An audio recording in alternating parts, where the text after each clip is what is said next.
Muy buenos días.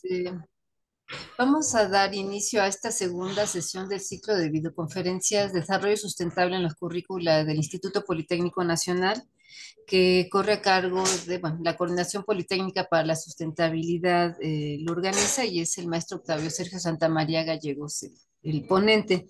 Damos la bienvenida a todos quienes nos están acompañando. Y bueno, la sesión del día de hoy tiene como nombre Tecnología y Formación Tecnológica. Esta serie de videoconferencias que tiene propósito de reforzar este trabajo de reflexión que los docentes realizan para fortalecer su práctica docente, perdón por la redundancia, pero desde luego para poder favorecer la incorporación de los principios del desarrollo sustentable en los contenidos curriculares. Bueno, entonces ahorita la idea es que podamos ir retomando algunos elementos que el maestro Santamaría pone sobre la mesa. Entonces doy la palabra al maestro Santamaría, querido maestro Octavio, si gustas iniciar para que podamos tener tiempo suficiente después para que se puedan hacer los comentarios de preguntas y preguntas al respecto. Entonces, adelante, querido maestro Octavio, tiene la palabra. Sí, buenos días, profesoras, buenos días, profesores. Vamos a dar inicio a esta segunda conferencia, Desarrollo Sustentable y en los currícula del Instituto Politécnico Nacional. Como el anterior, yo empiezo aclarando de que retoma elementos del diplomado, Formación Tecnológico-Ambiental para la Sustentabilidad. Trato de hacer una selección de aquellas ideas que considero de importancia para su análisis, para su discusión, para tenerlas en cuenta en los procesos de tanto de rediseño curricular como, pues en general, fortalecer la inserción del desarrollo sustentable en los currícula del instituto. Desde luego, esta no es una labor solamente de la Coordinación Politécnica para la Sustentabilidad, en la medida en que pues, somos coadyuvantes, tomando en cuenta ya la gran experiencia que tiene el instituto en materia de ambiental y de desarrollo sustentable, incluso de educación ambiental. Entonces, voy a compartir una presentación con ustedes e iniciamos a la sesión del día de hoy. No voy a leer todas las diapositivas, en algunos casos sí, en algunos casos solamente voy a comentar algunas de las ideas fuerza, porque me costó bastante trabajo hacer una selección, no solamente de lo que es el diplomado, sino lo que ha sido un taller justamente de desarrollo sustentable y currículum. Entonces, vamos a compartir pantalla.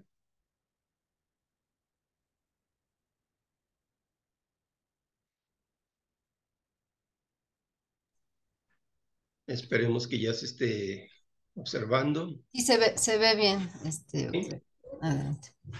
Quisiera organizarme un poquito con la visión que tengo de los comandos.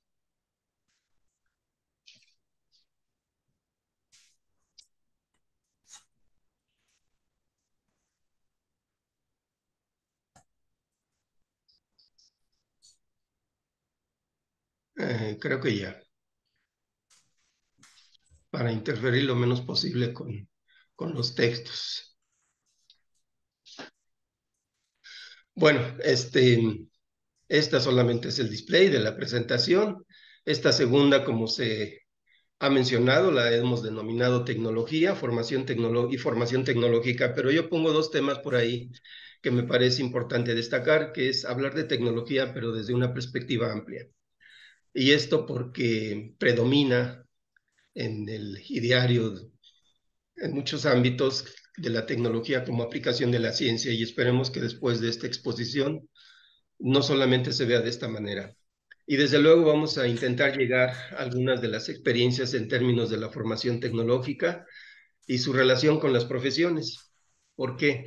Porque un planteamiento que hacemos, sobre todo dentro del Instituto Politécnico Nacional, es que las profesiones, de alguna manera, las tenemos que ver como tecnologías. Y precisamente en la primera parte, hablar de tecnología y luego de las profesiones como tecnologías, es para fundamentarnos un poco en esta idea de por qué como tecnologías y por qué en el Instituto Politécnico Nacional desde nuestra perspectiva.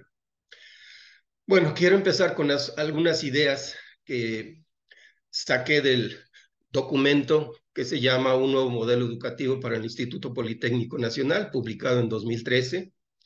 Dada la fecha en que se publicó, algunos dicen ya no es un nuevo modelo, pero el documento así se llama, y entonces sigue siendo un material de referencia, una guía para los procesos de tanto de rediseño curricular como de diseño. Desde luego, las unidades académicas tienen toda la libertad para hacer las adecuaciones pertinentes. Bueno, entonces de las ideas que saqué de aquí, simplemente para darle un contexto a esta serie de conferencias, es la preocupación y la ocupación que tiene ya el Instituto Politécnico Nacional en materia de desarrollo sustentable. Por un lado, obviamente, en la primera parte del modelo del documento, habla de identificar las principales tendencias de cambio y los posibles impactos en la educación superior, los retos que enfrentan las instituciones de educación superior en México.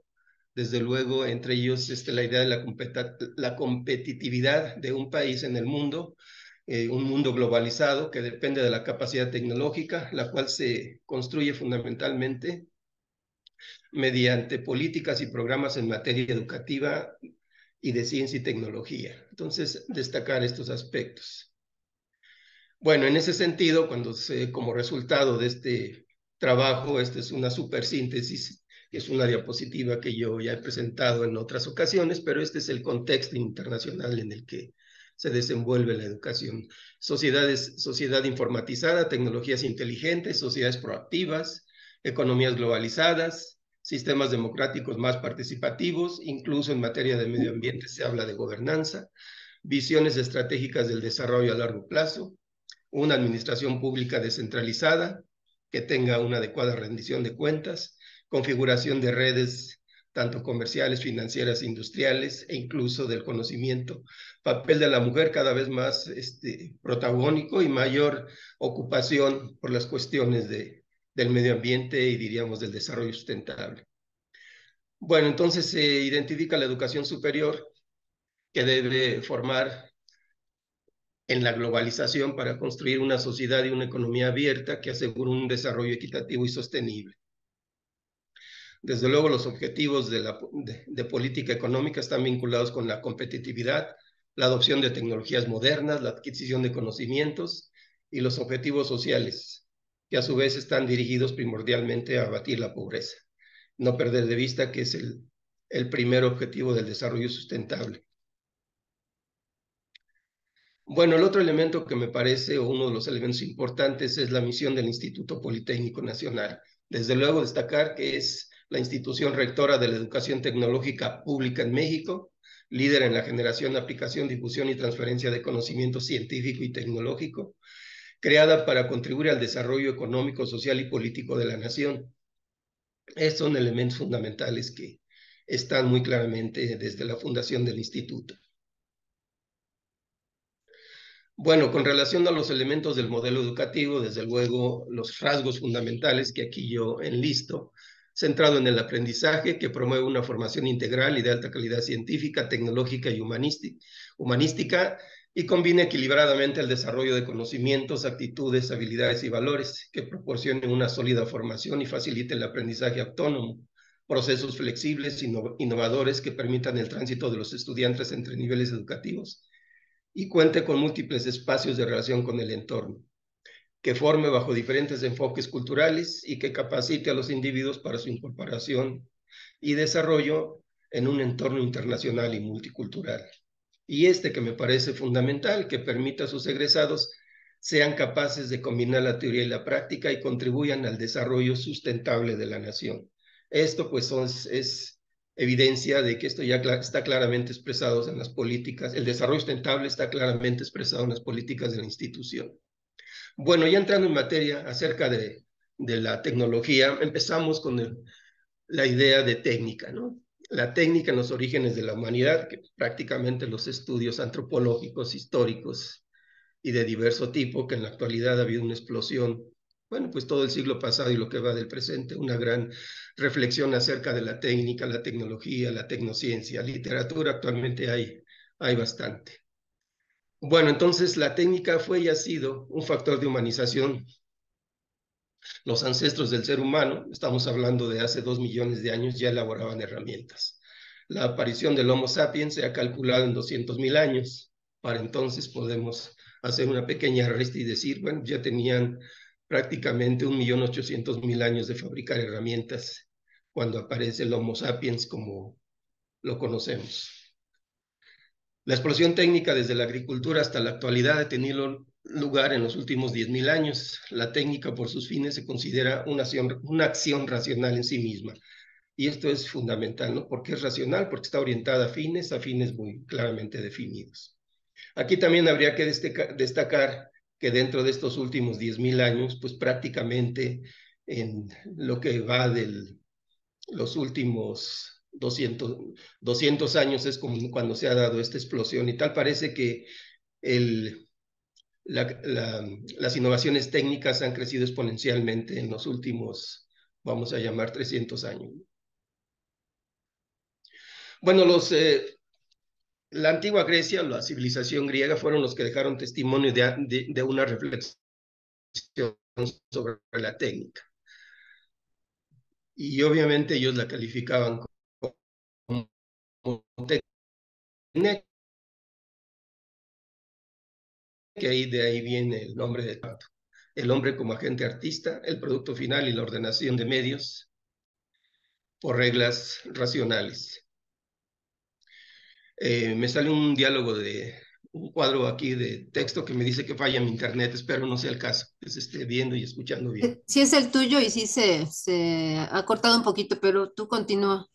Bueno, el ser humano desarrolla su capacidad adquiriendo una segunda naturaleza en hábitos que están ordenados racionalmente en las cosas que hace y en sus fines, y esto es fundamental. Y yo quiero que fijemos muy bien esta primera definición de la TECNE, que después contribuye a lo que es un concepto de técnica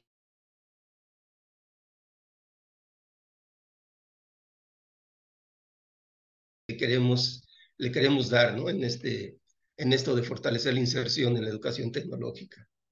Bueno, de esta diapositiva de la doctrina de las cuatro causas, yo solamente quiero destacar esto que en algún momento también lo vamos a mencionar más adelante, que es si la técnica ha estado realmente en la raíz de la generación de conocimiento en general e incluso del conocimiento científico. Y esto, bueno, lo vamos a analizar más adelante, aunque en la actualidad se dice que ya las fronteras entre ciencia y tecnología cada vez son más difusas, ¿no? Ya no se sabe en qué momento está uno haciendo ciencia pura, o está uno haciendo tecnología e incluso tecnociencia. Entonces se dice que los viajeros de la antigua Grecia regresaban de Egipto con una cultura técnica que se transformaba en geometría, y esto es lo fundamental que quiero destacar aquí, porque si queremos destacar los primeros conocimientos que se pueden calificar como ciencia, pues ahí está la geometría. Después vamos a ver que a la geometría le sigue posiblemente la trigonometría, el álgebra, la geometría analítica, el cálculo, en fin, ahí hay un elemento importante que incluso Piaget y García lo analizan en uno de sus libros. Entonces, aparentemente el origen del desarrollo pitagórico de la teoría del universo y la geometría, pues vienen de ahí, ¿no? Y esto está referido por un autor, Buchanan, que escribe un artículo en un libro que se llama Tecnología y Cultura, entre otros trabajos que vienen en este libro. Bueno, ya pasando a algunos de los elementos que han sido la base epistemológica para definir el concepto moderno de tecnología, pues está el propio Galileo, que no solamente es el precursor del concepto moderno de ciencia, sino también por sus trabajos en el de tecnología. Se dice que investigó, experimentó para explicar y mejorar procesos inspirado en los astilleros de Venecia. Luego, un ingeniero inglés, John Smeaton, experimentó para mejorar y establecer máximas en detalle de objetos y procesos, entre ellos la rueda hidráulica y la máquina a vapor. Desde luego, James Watt, que se ubica con la mejora de la máquina a vapor, que él no la inventó, la inventó un ingeniero también inglés. Él solamente hizo mejoras e incluso experimentó para convertir movimiento de vaivén en movimiento circular e hizo una serie de innovaciones con respecto a la máquina. Bueno, de ellos se dice que fueron fabricantes y mejoradores de instrumentos. Emplearon métodos racionales para el estudio de objetos y procesos técnicos y lograron mejoras técnicas en detalle exacto y de manera sistemática. Se dice entonces que propiciaron el tránsito de una mente mecánica a una mente tecnológica. Y eso es lo interesante de este análisis, porque esto sirvió de inspiración después para los que han, de alguna manera, definido el propio, bueno, construido el propio concepto de tecnología y establecido sus conceptos fundamentales. Bueno, desde luego ha habido ya una gran, muchos trabajos, les decía yo, en torno a la tecnología, que van desde enfoques filosóficos, antropológicos, históricos, sociológicos, en fin. Hay toda una literatura relacionada con la reflexión sobre la tecnología. Aquí solo les presento estas reflexiones filosóficas, una desde la perspectiva ingenieril y otra más humanista. Dentro de la ingenieril, pues están autores como Ernest Kapp, desde 1845 realizó trabajos, y aquí solamente destaco algunas de las ideas.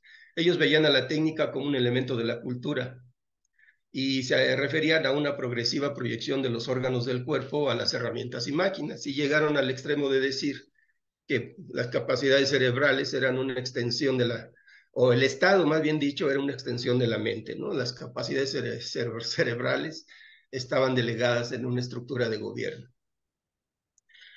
Engel Meyer, él en sus estudios se aboca a comprender las interacciones entre la tecnología y la sociedad. Para él, ¿qué representa ello? Se preguntaba, ¿no? ¿Cuáles son sus metas, sus métodos y sus relaciones con otras áreas? Ya él plantea a finales del siglo XIX la interdisciplina para abordar estos estudios. Otro autor de Sauer, él nos refiere que la invención tecnológica proporciona un contacto positivo con las cosas en sí mismas. Cuando hablamos de un contacto positivo es de su utilidad social.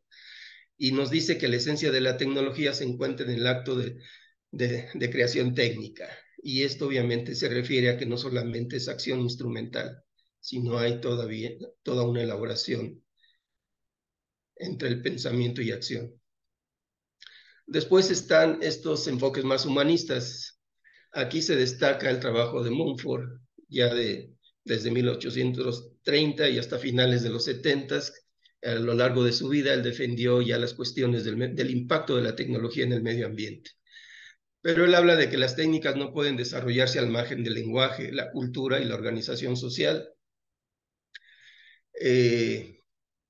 Habla de una deshumanización y además que limitan las aspiraciones sociales y humanas. José Ortega y Gasset, él nos dice que la técnica y su vinculación con la vida debe verse desde una perspectiva ontológica, es decir, de la propia naturaleza de la tecnología y de la propia naturaleza humana.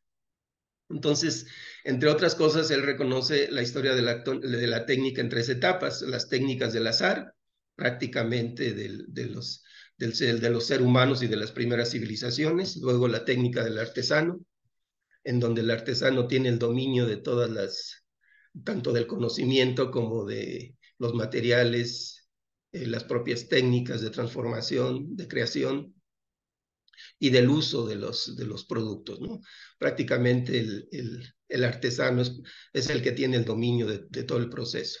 Y la técnica del técnico, refiriéndose más a aquel que ya forma parte de un proceso de producción y ocupa un lugar específico en una cadena productiva.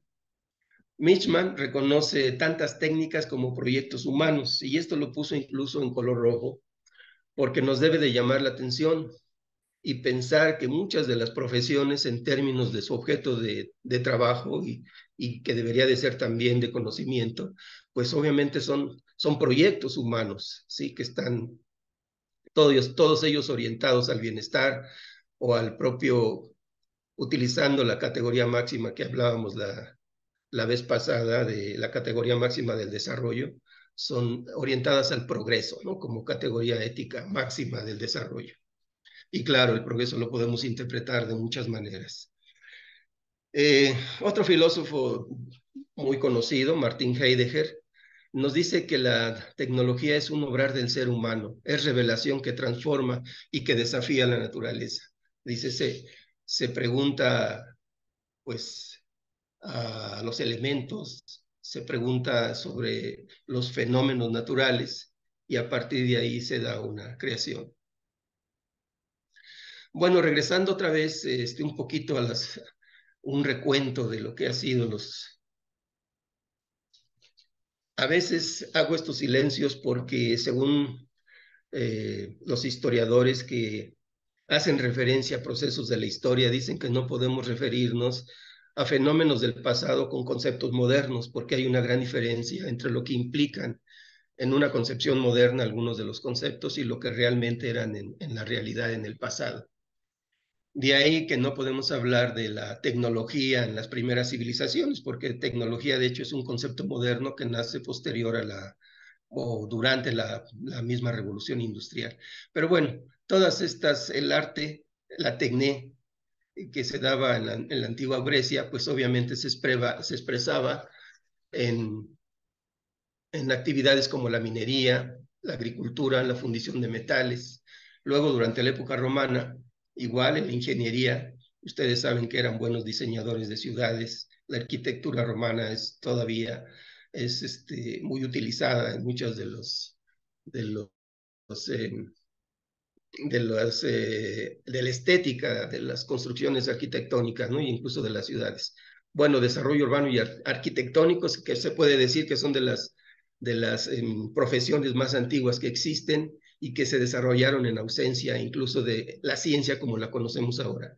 Desde luego, la Edad Media, la agricultura, fuentes de energía, minería, artefactos, artefactos mecánicos. En el siglo XVI y XVIII se da un avance de la ciencia, y obviamente surgen las ingenierías y hay una notoria relación entre la técnica y la ciencia. El siglo XIX en Francia se da un notorio avance de la ciencia.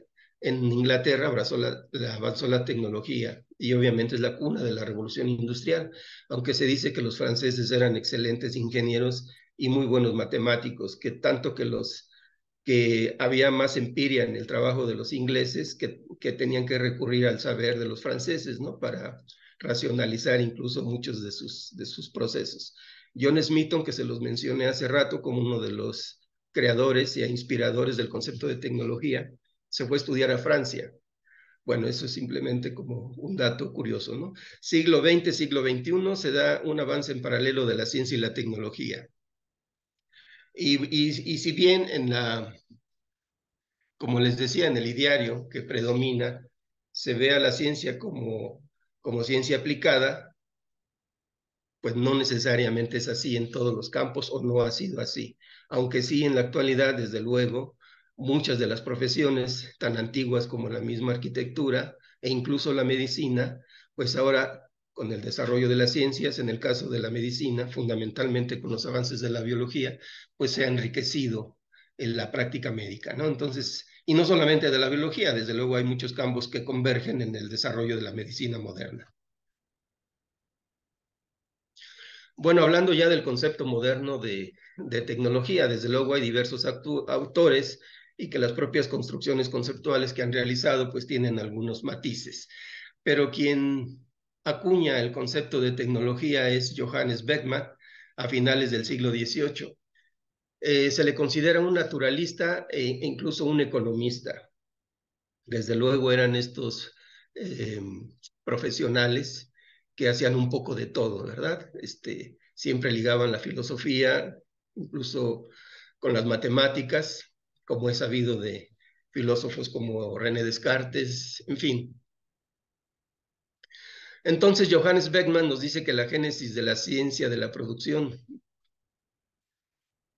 y se refiere a que la tecnología es un conjunto sistemático y organizado de técnicas que nació con el capitalismo. Por lo tanto, es consubstancial a la modernización y a la emergencia del concepto moderno de ciencia. Desde luego, cuando habla de modernización, se está refiriendo ya a esta explosión, a esta primera revolución científica que se viene dando. Y no solamente la revolución científica, sino la resignificación del desarrollo científico en muchos de los procesos productivos. De hecho, se dice que luego de la revolución industrial, en general, el conocimiento se vuelca a apoyar el modelo de revolución industrial. Entonces, la tecnología se ha configurado mediante la organización, sistematización, difusión y aplicación de los métodos racionales sobre el saber técnico vinculado a la producción. Y esto me parece muy interesante porque cuando se analiza el origen de la máquina a vapor, que fue desarrollada por Newcomen y luego perfeccionada por James Watt, se dice que la primera máquina a vapor se elaboró en ausencia de ciencia, y de hecho la racionalización que se viene, de la que fue objeto la máquina a vapor, pues dio origen al campo de la tecnología, de la termodinámica, y ese es un gran avance dentro del campo de la física, ¿no? Una de las áreas que ahora tiene mucho peso, incluso en estas perspectivas ambientales, pues es la termodinámica, ¿no? Y sus cuatro leyes. Pero otros conceptos desde una perspectiva más de tanto de la filosofía como de la ingeniera nos dice que es el estudio de los mecanismos de aplicación, y no obstante dice esto también es una ciencia y lo denomina como tecnología. En este diccionario de filosofía, en donde Morales y Noyay son autores, también nos dice que se refiere al estudio científico de las profesiones. Y esto obviamente llama poderosísimamente nuestra atención porque estamos proponiendo, eh, incluso visualizando a las profesiones como tecnologías. Y vamos a seguir argumentando el por qué. ¿Por qué? Porque la tecnología se despliega en todos los dominios, es decir, en todos los campos del saber. Desde la antropología social, un trabajo que yo recomiendo mucho, aunque ya es un poco, algunos dirían es un trabajo muy antiguo, pero es un trabajo muy, con una profundidad de análisis que me parece muy adecuado, sobre todo para analizar los problemas del desarrollo. Él ahí define a tecnología como modos culturales de acción sobre la naturaleza, que son necesarios para la producción y reproducción de las condiciones materiales de existencia de una sociedad. Más recientemente, Habermas, uno de los últimos integrantes de la Escuela de Frankfurt, en uno de sus libros, nos dice que es un sistema de reglas que determinan la acción racionalmente adecuada a fines, aunque la acción orientada a fines es ya una construcción que viene desde Aristóteles. Entonces no es una construcción conceptual nueva, ¿no? Sino simplemente la retoma, porque además se le agrega que la tecnología pues está sujeta a reglas de elección racional y reglas de elección instrumental. De hecho, de ahí derivamos que los componentes de toda técnica son acciones instrumentales, acciones estratégicas y acciones de control. Más adelante las vamos a definir un poquito mejor. Desde luego está también la postura de Manuel Castells desde la sociología, y él nos dice simplemente que es el uso del conocimiento científico para la creación. Y ese conocimiento científico sirve para especificar modos de hacer cosas de una manera reproducible. Bueno, esto es intentando concretar algunas ideas acerca de la tecnología, y la podemos ver entonces como ciencia de la invención e innovación de procesos, productos y servicios para el desarrollo. También como la ciencia de las profesiones, de la invención e innovación de las nuevas prácticas profesionales. Estas son ideas un poco ya más reconstruidas por su servidor. Bueno, un elemento importante que nos parece en el análisis tanto de la génesis de la tecnología como su desarrollo es hablar de la propia evolución de la cultura. No me voy a ir muy atrás porque efectivamente el esquema de Ribeiro nos habla que de los grupos humanos de cazadores y recolectores, pues ya existía un nivel tecnológico en ellos. Desde luego se habla de que la tecnología en términos no de objetos, sino de acciones, pues es consustancial a la naturaleza humana. Las acciones estratégicas e instrumentales han estado presentes y son características del Homo sapiens, incluso de los ancestros del Homo sapiens. Bueno, entonces aquí solamente lo que quiero puntualizar es que si lo vemos desde la perspectiva de los estudiosos que nos hablan de revoluciones científicas, pues obviamente ha tenido un gran papel desde la revolución copernicana, galileana y luego newtoniana, luego con la termodinámica y los sistemas complejos, que se dice de una visión antes de esta revolución científica, la naturaleza se veía de una manera lineal, por decirlo así. Ya con la termodinámica se ve desde una perspectiva pues no lineal y propia ahora de los sistemas complejos. Desde luego también hay autores que nos hablan de las nuevas ciencias humanidades, que esta fue una explosión de distintos campos que se consideran de las nuevas ciencias a partir del siglo XX y sobre todo desde el segundo tercio de este siglo XX y que se expresan incluso durante la Segunda Guerra Mundial.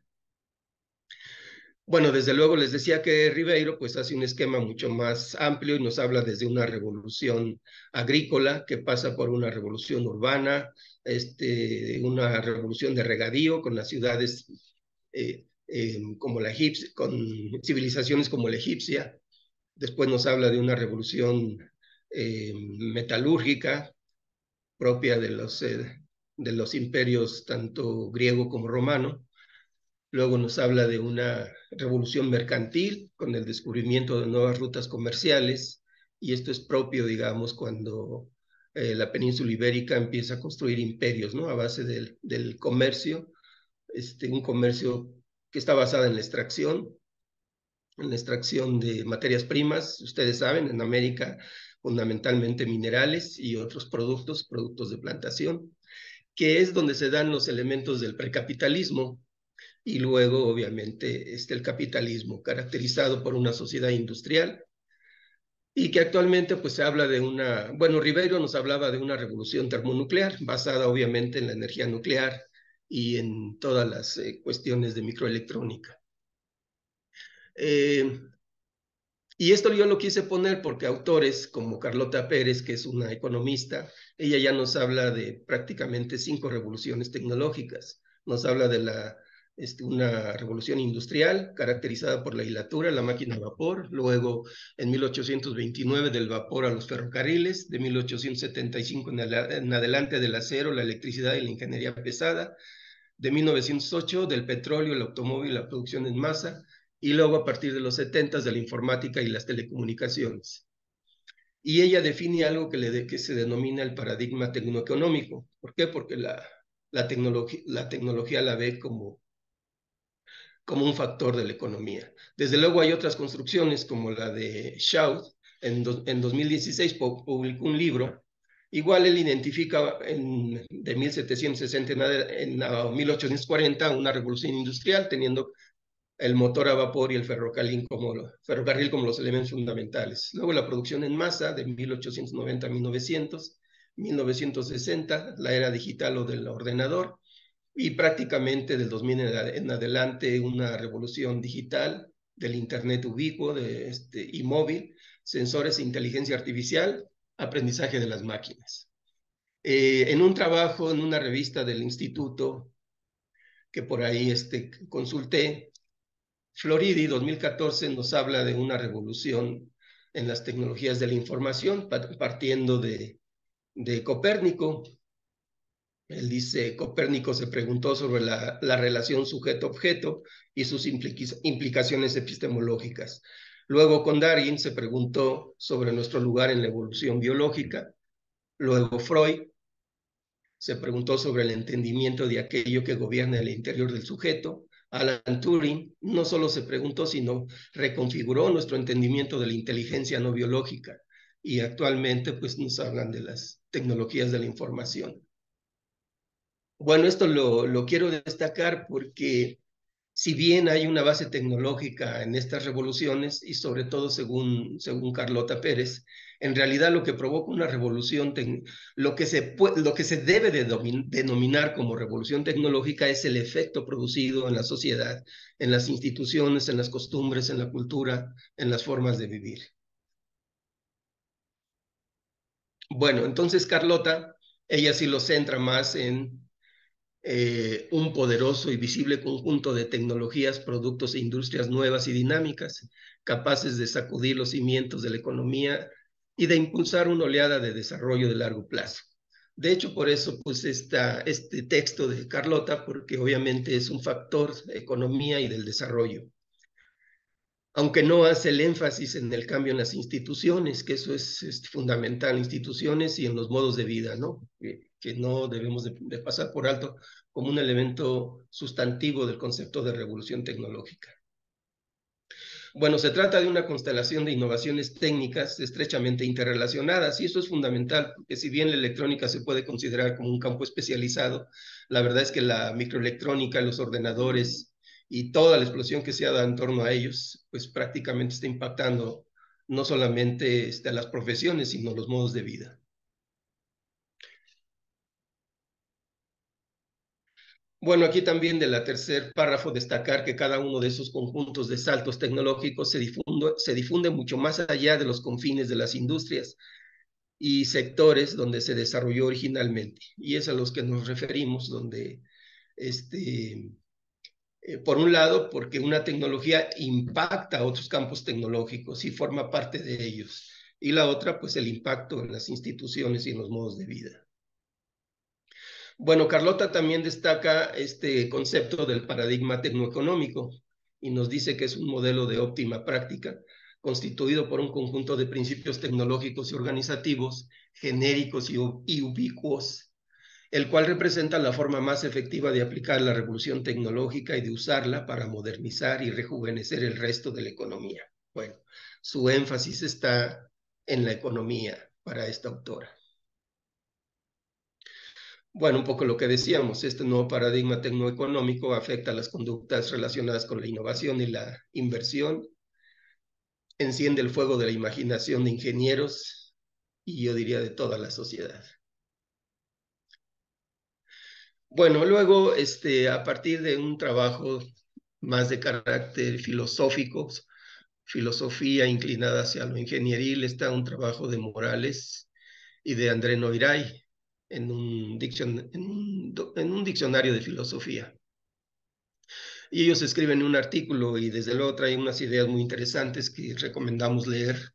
Aquí no es posible analizarlo todo, pero obviamente él habla de que los desarrollos tecnológicos pues están impactando, pues no solamente los conceptos tradicionales que teníamos, por ejemplo, de progreso. Progreso no solamente es pasar de una tecnología de ciertas características a otra, sino dice el propio progreso ahora se mide en la velocidad, se mide en la eficiencia energética, el progreso se mide, bueno, en fin, hay otras dimensiones nuevas que no eran del común en este propio concepto de progreso y que obviamente con la tecnología y con sus avances pues están reconfigurando todas estas ideas. Pero aquí lo que recupero es el cambio en los sistemas técnicos a los que él hace referencia. Y tiene un poco que ver con algo que ya mencionamos, pero hasta el siglo XVIII prácticamente eran las técnicas del artesano.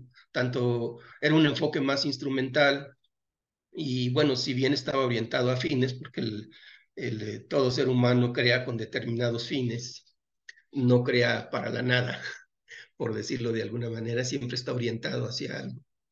Entonces, el uso de las herramientas que son manipuladas directamente o a través de mecanismos elementales y mediante instrumentos que prolongan la habilidad manual del ser humano. Aquí lo interesante es que el ser humano es el agente, soporte y beneficiario de las técnicas. El siglo XIX se considera la edad de los individuos técnicos caracterizada por la invención y diversificación de las máquinas con relativa autonomía.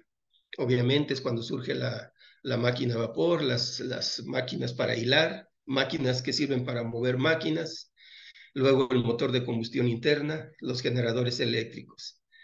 Y aquí lo interesante de esto es que el ser humano deja de ser el centro del progreso hasta constituirse en una especie, en un apéndice de la máquina.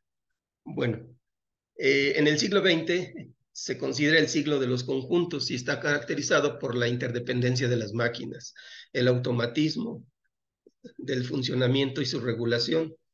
La red de generación y distribución de la electricidad es un ejemplo, los sistemas ferroviarios es otro, en fin, las telecomunicaciones es otro gran sistema. Y ya desde la revolución industrial y con la máquina a vapor y una de las mejoras incluso de la propia máquina a vapor fue el incorporar un subsistema que no permitía que se embalara la máquina, que en la medida en que se aceleraba la máquina por la entrada y salida del vapor, pues había un mecanismo que detenía ese proceso. Bueno, eso caracterizó a este concepto de homeostasis, que es la propiedad del sistema de mantenerse en equilibrio. Y esto, bueno, pues todavía es un concepto o ha sido un concepto de mucha utilidad. Finalmente hablamos de los sistemas automáticos, que se aspira a que las máquinas funcionen como autómatas. En realidad, pues todavía no se ha llegado a ello, pero esa es una aspiración todavía. Entonces aquí ya el ser humano se considera un anexo de la máquina, ¿no? En la medida que hubo un gran cambio de ser el que tenía el dominio de todo el proceso técnico, pues ahora solamente es un anexo. Desde luego se habla de este concepto de automación, que es un organismo central de tratamiento de la información y mecanismos controlados con cierto margen de libertad en su comportamiento e incluso en el aprendizaje. ¿Por qué es importante esto y por qué está impactando tanto a todas las profesiones y a toda la vida? Porque la inteligencia artificial se dice que ya hasta nos puede hacer la tarea, ¿no? Le damos los elementos básicos y lo ponemos en el programa adecuado y el programa se encarga de buscar y acaba organizando nuestra tarea, ¿no? Al rato las máquinas van a ser las que hagan también, pues, pues este escenario que nos presenta la ciencia ficción, las películas, ¿no? Van a autorreproducirse y con ciertos fines. Bueno, como les decía, esto es para definir un poquito más a qué se refiere esto de medios orientados a fines. ¿Qué son medios? En realidad los medios los estamos entendiendo y particularmente los medios técnicos como, como acciones o conjuntos de acciones. Y podemos diferenciar tres acciones fundamentales, las estratégicas, que están basadas en reglas de preferencia y que aluden al pensamiento analítico. Y ahí se ponen en juego no solamente eh, cuestiones de tipo o digamos de las ciencias factuales, sino se ponen de por medio valores, creencias y algunos otros elementos que nos van a permitir la toma de decisiones. Desde luego están las acciones instrumentales, que son reglas técnicas de la resignificación del conocimiento factual, física, química, biología, etcétera. Y acciones de control, ¿no? Que esta es una gran aportación, sobre todo en la cibernética, como la ciencia de la información y el control. Pero estas acciones han estado también presentes porque tienen que ver con el registro perceptivo de si una acción se está desarrollando conforme a lo previsto, se está desviando, en fin, y entonces estas acciones no solamente registran el adecuado funcionamiento, sino que lo reorientan, ¿no? Y es una garantía funcional. Pero en una técnica también hay siempre una visión desde origen hasta los fines. Entonces partimos de los propósitos de la tecnología, de un estado inicial, pasamos por un proceso técnico que implica este conjunto de acciones y ahí para obtener el estado deseado. Y aquí no me estoy refiriendo a objetos y he estado tratando de evadir la palabra objeto, es decir, no centrarme solamente en un objeto o en una herramienta o una máquina. Cuando hablamos también de estados deseados, nos referimos a ideas, y esto es para poder, que de hecho así es, porque ya en muchos de los campos, ustedes lo saben, se habla de tecnología educativa, se habla, por ejemplo, de tecnología social, de técnicas sociales, y ahí pues no vemos tangiblemente algún objeto. Bueno, entonces los estados deseados y los fines de ese proceso técnico. Y actualmente, pues ya no solamente los fines, sino también los efectos colaterales o imprevistos de todo proceso técnico. Entonces, si esto lo vemos en la flecha del tiempo, vamos a ver que las técnicas han cambiado, algunos dicen evolucionado. Yo como biólogo no me gusta utilizar la palabra evolución en lo que no es vida, en lo que no son procesos vivos, pero sí de un cambio que se está dando. Y lo interesante de esto, de poner la flecha del tiempo, es que si bien cambian muchos de las técnicas, de los procesos, la función técnica no. Y es algo en donde también tenemos que poner mucha atención. Eh, Déjenme mencionar algo muy simple, si se quiere. El descubrimiento del fuego, tanto para fines de la cocción de los alimentos como para iluminar y calentarse, Pues obviamente la función técnica en los nuevos artefactos sigue presente, ¿no? Aunque la energía y las fuentes de energía han cambiado. Bueno, esto trata de ser una supersíntesis, ya hablando ya no solamente de tecnología, sino de la formación tecnológica.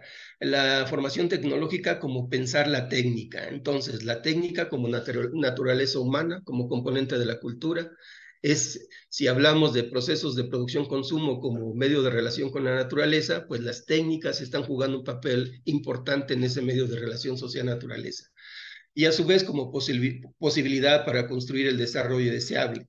Entonces, nuevamente ver a la tecnología con su objeto de conocimiento, la técnica para mejora, sí, y obviamente como posibilidad para construir el desarrollo deseable, podría ser el sustentable como se ha definido o podría tener diferentes matices.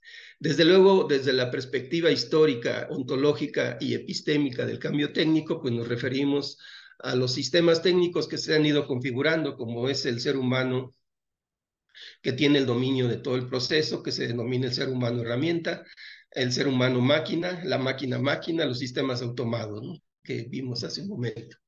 Desde luego, queremos decir que si cada proyecto tecnológico abarca todos los dominios, pues hay objetos de conocimiento muy claros, hay métodos y hay una base conceptual clara. Y esto porque en la educación, a finales de la edad Media, todavía se decía que las técnicas no carecían de palabra, es decir, no tenían conceptos, no tenían teoría, y eso pues obviamente era una falsa apreciación. Bueno, desde luego pues hay una gran interacción entre las ciencias naturales y sociales, el propio humanismo que forma parte de los procesos, y un elemento que no hemos mencionado hasta el momento, pero de las significaciones sociales de procesos y productos tecnológicos y de la propia tecnología. Métodos, pues obviamente desde análisis medio-fin, evaluación interna y externa, ciclo vida de producto, análisis sistémico, en fin.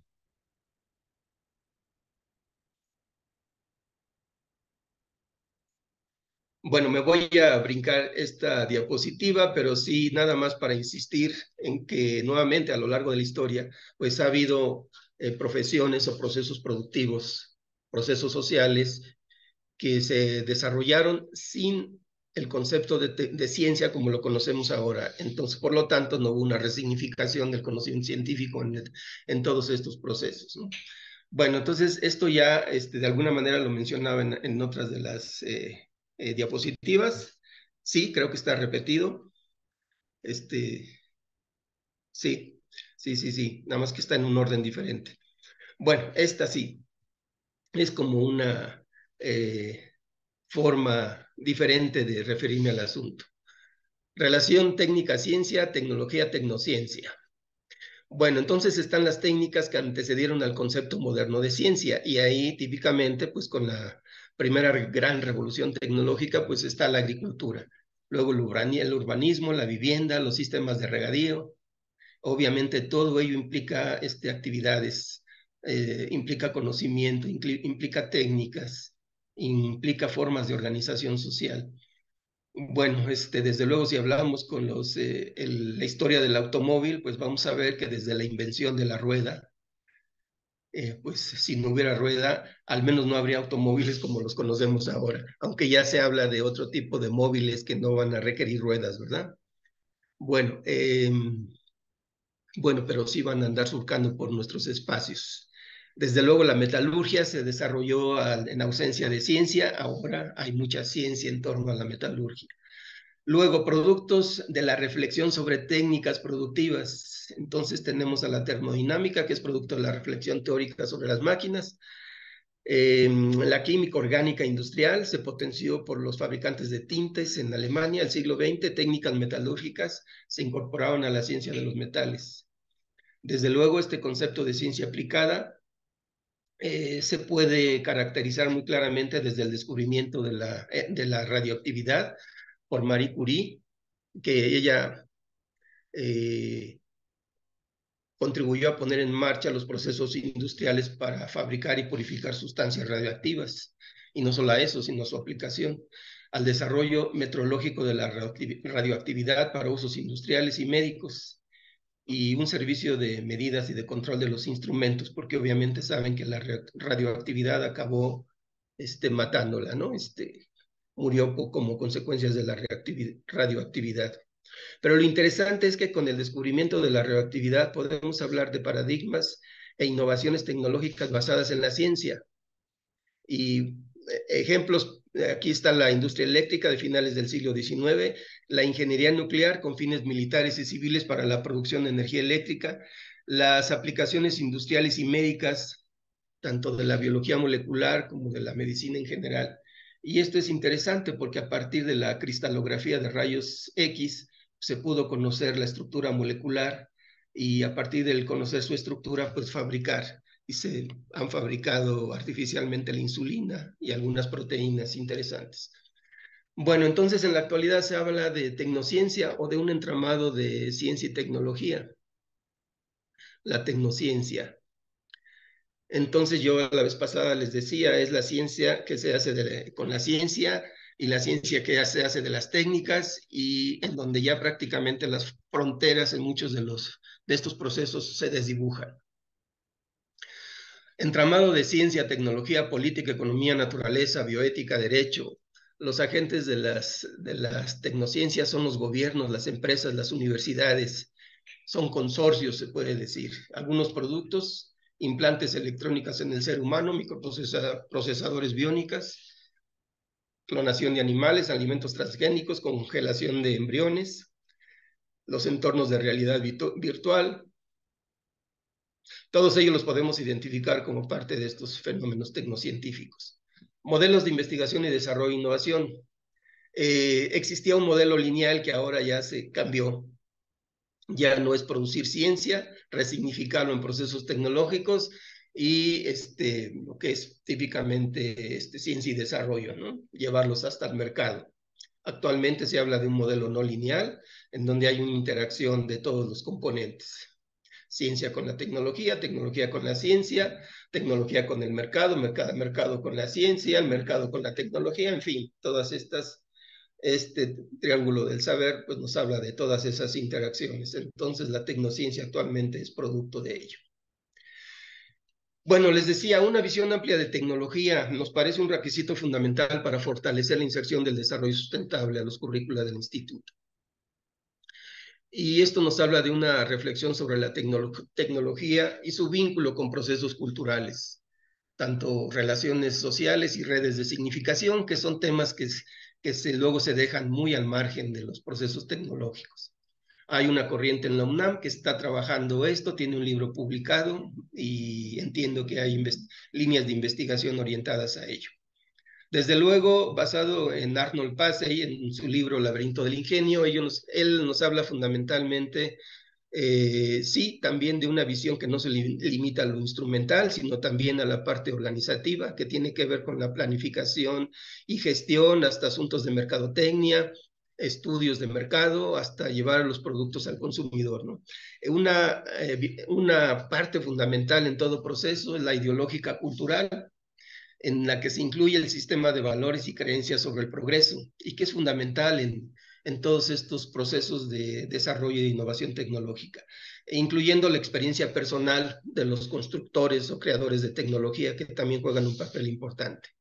Bueno, pero también otras dimensiones que deben de tomarse en cuenta como parte de esta perspectiva amplia de tecnología, que son, como ya vimos, los aspectos socioeconómicos. Acuérdense que Carlota Pérez nos habla de como un factor, no solamente ella, sino autores que la antecedieron, como Schumpeter, como factores de la economía, ¿no? Como un factor económico. Entonces, innovación, gestión, administración, industria, tecnología, desarrollo económico, relaciones de poder, ambientes de trabajo, desarrollo técnico, en fin, todos estos elementos hasta hablar ahora tecnología y desarrollo sustentable, sin descuidar sus visiones legal, social, financiera, ética o moral. Y bueno, esto ya no lo leo, pero hay una de términos en la literatura que valdría la pena que también nos ocupáramos de ello, ¿no? Desde luego el más conocido, investigación y desarrollo, convergencia tecnológica, generaciones tecnológicas, construcción social de la tecnología, flexibilidad interpretativa, construcción social de la tecnología, flexibilidad interpretativa, paradigma tecnoeconómico, sistemas de innovación, perspectiva tecnológica, en fin, escogí algunos simplemente para ver cuántas dimensiones podemos observar en el estudio de la tecnología y de las profesiones. Bueno, estas solamente las voy a comentar, tienen mucho texto, simplemente decir que desde finales de la Edad Media, hablando de la formación de los artesanos, de las principales actividades creativas de finales de la Edad Media, un autor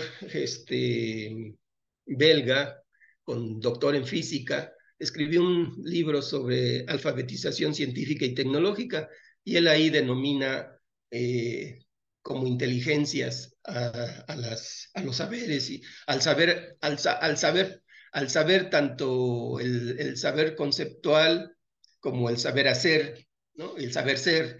Entonces él nos habla que a final de la Edad Media se da una inteligencia de las manos, y es donde les decía, ahí todavía se atreven a decir que la técnica no tenía un lenguaje, no hay una construcción propia de las actividades del artesano. Luego se pasa en el siglo XIX a una inteligencia de la práctica reflexiva en el obrero artesano. Se forman obreros artesanos para la industria y ya se empiezan a formar en la escuela profesional, a diferencia del anterior, que se formaban entre el maestro y el aprendiz, y no había propiamente instituciones educativas. Luego se habla de la inteligencia de los principios para formar técnicos, intermediarios y trabajadores inteligentes para la transformación racional del mundo.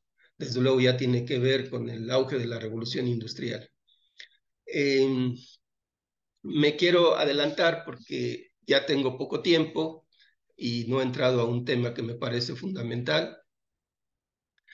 Sin embargo, esto de la inteligencia de la práctica controlada me parece una especie de retroceso en la formación técnica, porque se forma al obrero especializado en la escuela técnica y profesional con capacidad de interpretar y ejecutar consignas de trabajo. Y es como si no se le dieran las herramientas para un pensar más allá de ello.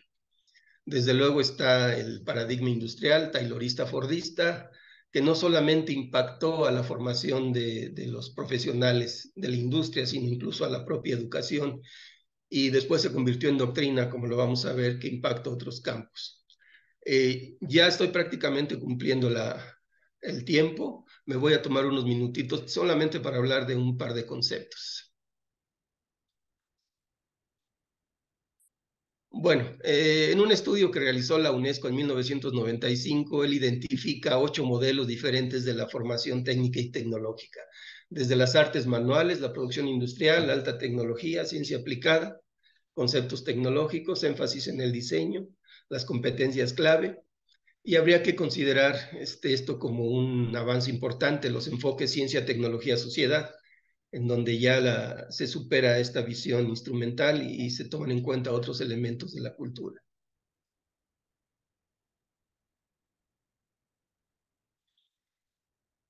Bueno, este es el tipo de información a la que quiero llegar, porque en los procesos de formación, uno de los elementos fundamentales de la formación es pensar en los perfiles de egreso. Y aquí solamente menciono esto como orientaciones para definir un perfil de egreso.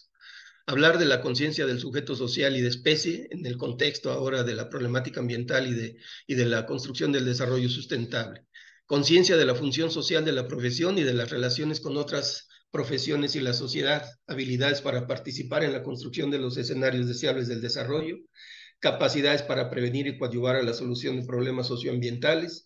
Fortalecer la identidad y ciudadanía, así como el desarrollo personal y social de los sujetos. Poseer una visión de la historia y del presente que posibilite lo que podamos hacer en el futuro en el contexto de los problemas que la sociedad demanda.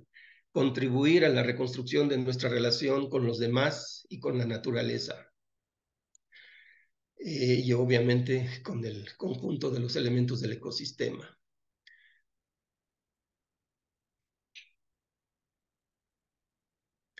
Bueno, este es otro de los aspectos a los que yo quiero llegar, las profesiones como tecnologías.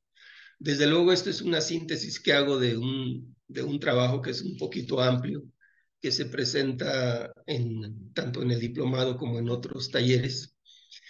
Y solamente para mencionar algunas de las ideas. Los fenómenos de la naturaleza se constituyen, tanto sociales como naturales, representan el objeto sobre el que interviene la sociedad y del cual se genera conocimiento, conceptos, teorías, métodos de los diferentes campos del saber. Se generan las herramientas intelectuales mediante las cuales reflexionamos sobre los hechos. Ambos fenómenos se retroalimentan en una espiral continua que pone en juego la utilidad social de los conocimientos. Las profesiones ponen en juego una constelación de técnicas y sus fundamentos y se constituyen en objeto de estudio para el mejoramiento continuo de su práctica. Cada profesión debe considerarse un campo tecnológico particular. Agrupan un conjunto de actividades sistematizadas que buscan la explicación objetiva y racional de los procesos y objetos en los que intervienen, tendentes a la mejora continua, la innovación y en atención a las necesidades y aspiraciones humanas. Pueden converger las ciencias naturales como las sociales y aún las humanidades y se fundamentan en la resignificación de los saberes. En el caso de las ingenierías, pues fundamentalmente las leyes naturales. Es un fenómeno particular y constitutivo del proceso productivo global que cumple ciertos objetivos del desarrollo y en el que se halla inmersa y se desenvuelve la sociedad. Bueno, y entonces voy a terminar ya. Me estoy tomando prácticamente 5 minutos para concluir. Hablar de la importancia de la profesión. Es fundamental el estudio de las profesiones para la elaboración de los planes de estudio. Profesión y teoría curricular deben de estar en interacción. Desde luego, la teoría curricular es un campo nuevo que se genera prácticamente a inicios del siglo pasado, en donde el pragmatismo como doctrina, eficientismo como una de sus expresiones, el progreso y la democracia, la gestión científica del trabajo y la psicología conductista eran entonces los pilares de estas primeras aproximaciones de la teoría curricular.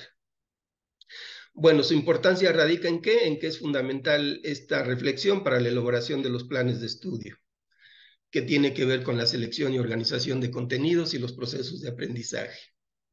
Toda profesión en una institución está en interacción con un modelo de desarrollo y a su vez con su contexto global. ¿Qué entendemos por profesión? La profesión se constituye en medio de vida, en ella se realiza la persona humana, sus relaciones sociales y su identidad. La profesión se constituye en una práctica social permanente, siempre en correspondencia con la institución social de la que forma parte. Una profesión como medio y modo de vida pone en juego una constelación de técnicas relacionadas y entrelazadas según el campo profesional en cuestión. Esta constelación de técnicas se constituye en objeto de estudio, configurando con ello una práctica tecnológica. He aquí más argumentos de los que les he venido manejando.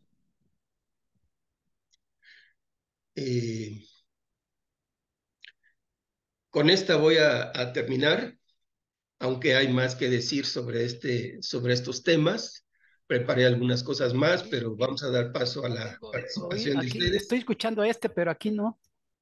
Y simplemente hablar con los procesos de institucionalización como un concepto general. ¿Cuáles son las 3 características de estos procesos de institucionalización? Primero es la aceptación social que se tenga de una práctica profesional. Luego el ámbito es un ámbito que se encuentra sometido a normas, ya sean normas fundamentalmente del propio campo, pero también, como señala este tercer elemento, desarrollo tendente a la adopción de normas sociales. Es decir, una cosa son los campos de conocimiento con los que se construye una profesión y otra cosa es su intervención social y del conjunto de normas que surgen de esa intervención en la sociedad. Entonces, toda actividad que se institucionaliza se funda en los efectos producidos por la interacción y el intercambio social.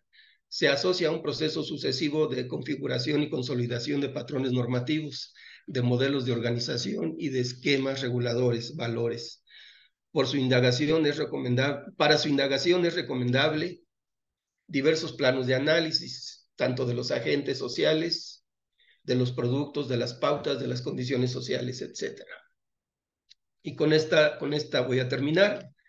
Simplemente decir que la institucionalización es un proceso de consolidación continua de diversas normas de una organización y de los esquemas reguladores de los procedimientos de intercambio de diversos bienes. Y entonces la profesionalización es la institucionalización de una profesión, la creación de una estructura interna de control del comportamiento y de los valores del grupo, la restricción del acceso por medio de exámenes que garanticen la calificación, el control de las instituciones de formación, en fin, la popularización, la certificación, etcétera. Bueno, aquí la dejo porque ya me tomé más de 5 minutos de lo programado, pero era para destacar elementos fundamentales que nos van a ser de utilidad para la tercera intervención de estas conferencias, ya relacionadas con desarrollo sustentable y currículo, de qué utilidad van a tener estos dos primeros temas para nuestra tercera conferencia y nuestra tercera actividad. Entonces, aquí le dejo. Muchas gracias, maestro Octavio. Gracias por la intervención. Desde luego, sí es una serie de elementos que se pone para la reflexión, toda vez que sabemos que nosotros todos estamos interviniendo en la formación de futuros profesionistas y en la comprensión de qué es una profesión, ¿no? Y esto, desde luego, bueno, pues hay instrumentos que nos han ayudado un poco a ver las aportaciones teórico-conceptuales de diversos autores, pero ciertamente es algo en lo que sí tenemos nosotros que pues, emitir nuestras opiniones. Octavio, por ejemplo, tú decías que las profesiones deben ser vistas como tecnologías y esta visión amplia de tecnología es lo que es fundamental para que podamos hacer una revisión, ¿no? De cómo está una profesión actuando, ¿no? Hay una pregunta que hay en el chat que es del profesor Alejandro Licea que dice, Maestro Santamaría, ¿qué tanto se ha podido convencer a la industria de que sea sustentable? Y bueno, pues sí, es más bien convencer o ¿qué podrías tú decir al respecto en tanto pueden anotar sin irse anotando las personas que quieran hacer alguna aportación o alguna pregunta o alguna intervención? Octavio, si quieres, en tanto van levantando la mano y sí vamos a agradecer a todos nuestros participantes que puedan hacer, levantar la mano para preguntar. Sí, bueno, puedo comentar algunas cuestiones como para ir adelantando algunos elementos de la discusión. Desde luego, hay dos estrategias para que la gran industria se convenza de este asunto, que luego resulta realmente paradójico porque pues todas las empresas están viendo por su beneficio, por su máxima utilidad, ¿no? Que esa es una de las reglas del capitalismo.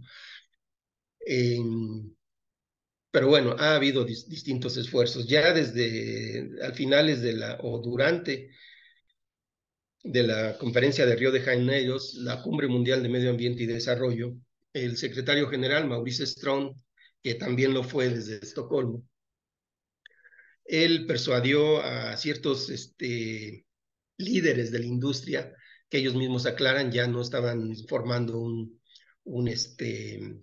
ya no formaban parte de la gran industria, sino que habían trabajado en ella.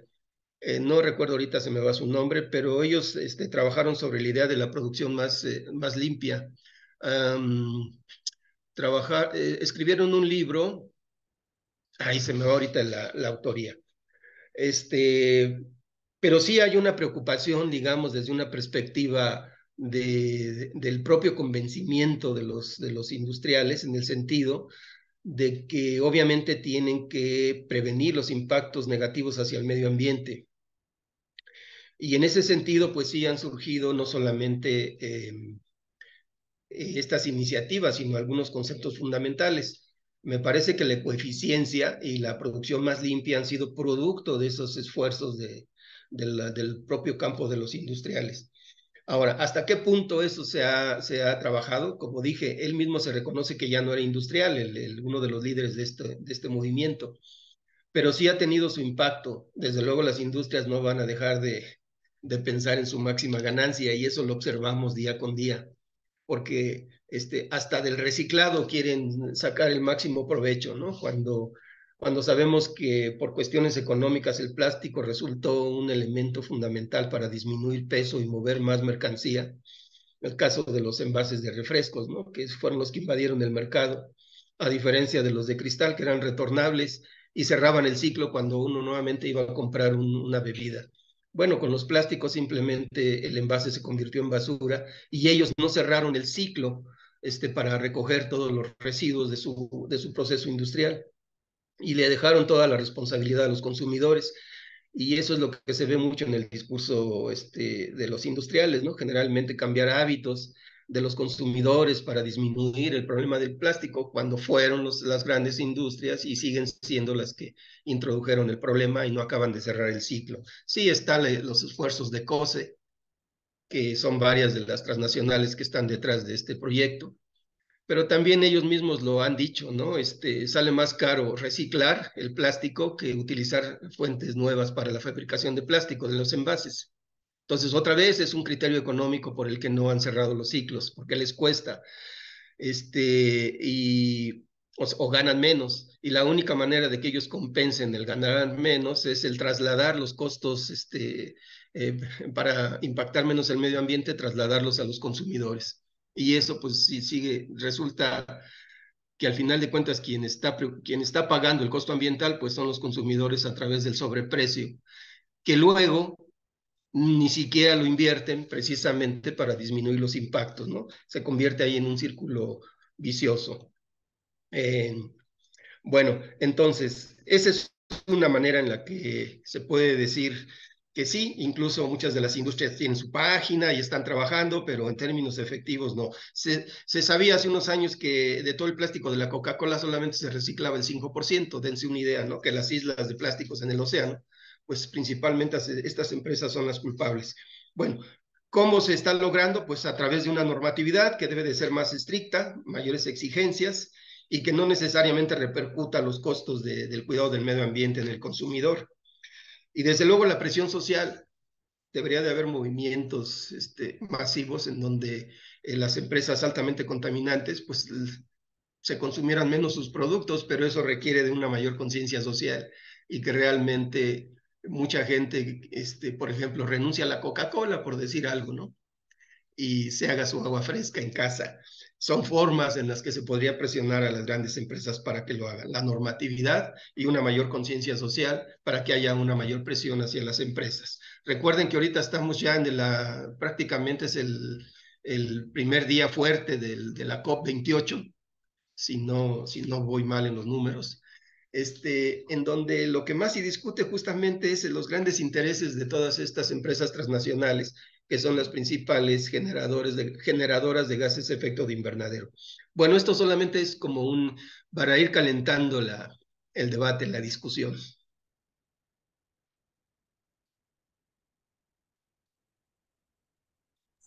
Gracias.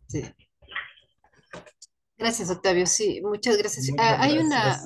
un comentario de la doctora Ana Sanchi del CICATA Querétaro, antes del maestro Ale, y ella dice que le gustaría comentar que en un reciente foro en Querétaro, un invitado que es político comentó que los cambios deben venir o surgir de la sociedad, siendo imposible para los ciudadanos seguir reglas impuestas por el gobierno.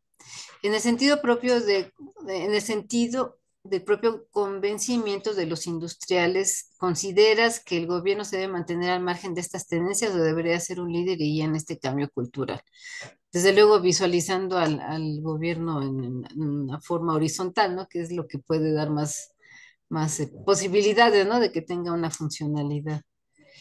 Y bueno, el profesor Alejandro Liceo quería intervenir, Octavio, no sé si me permites, para que antes de que hagamos este cierre de esta primera ronda. Y bueno, nuevamente invito a todas y todos para que puedan participar. Maestro Licea, ¿quiere usted Era, tomar la palabra? Adelante. era darle las gracias, nada más. Quiero darle las gracias. Muy amable. Muchas gracias. Era darle las gracias al maestro Basta, sí, María sí, y a ustedes. sí, maestro. Entonces, Nada, maestro.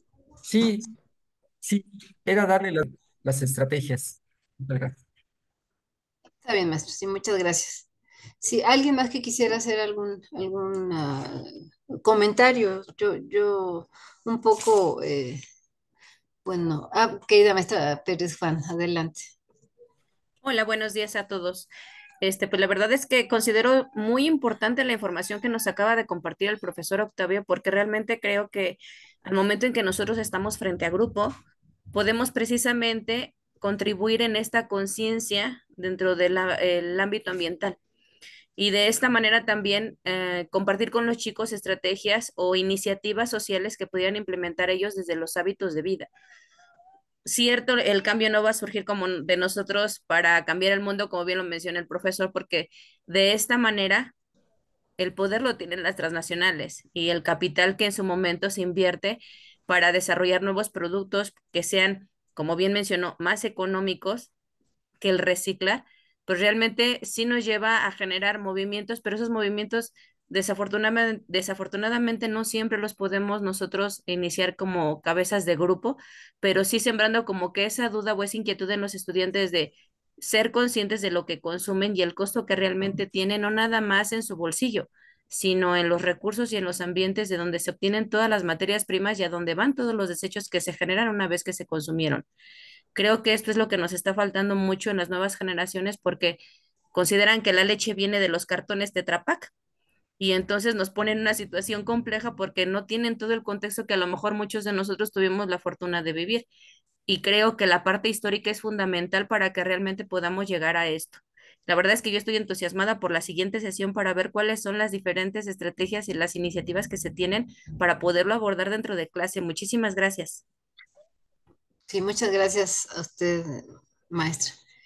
Y bueno, pues sí, yo un poco citar los elementos que estábamos viendo, la sesión de hoy sobre la tecnología y la técnica, ¿no? Y que es, bueno, ahora sí que un poco coincide con lo que estamos abordando quienes están cursando el diplomado Fortas, es lo que se está abordando en este momento. Y sí, esta visualización de las profesiones como tecnología es algo que creo yo que es muy importante que podamos nosotros trabajar de manera clara con nuestros estudiantes y bueno, de ahí la importancia de la comprensión de que dónde va a estar su papel para poder contribuir en una transformación de los procesos industriales, por ejemplo, ¿no? Que dice, bueno, no le voy a estar diciendo al industrial actual que él ya le encontró el caminito para seguir teniendo ganancias y teniendo ingresos, sino cómo le vas a hacer tú desde los profesionistas que estén visualizando, no solo desde dónde surgió la profesión en la que ellos están trabajando, sino cuáles son las áreas de oportunidad que tendrían para poder, con esa comprensión del contexto, comprensión histórica y del futuro al que deseamos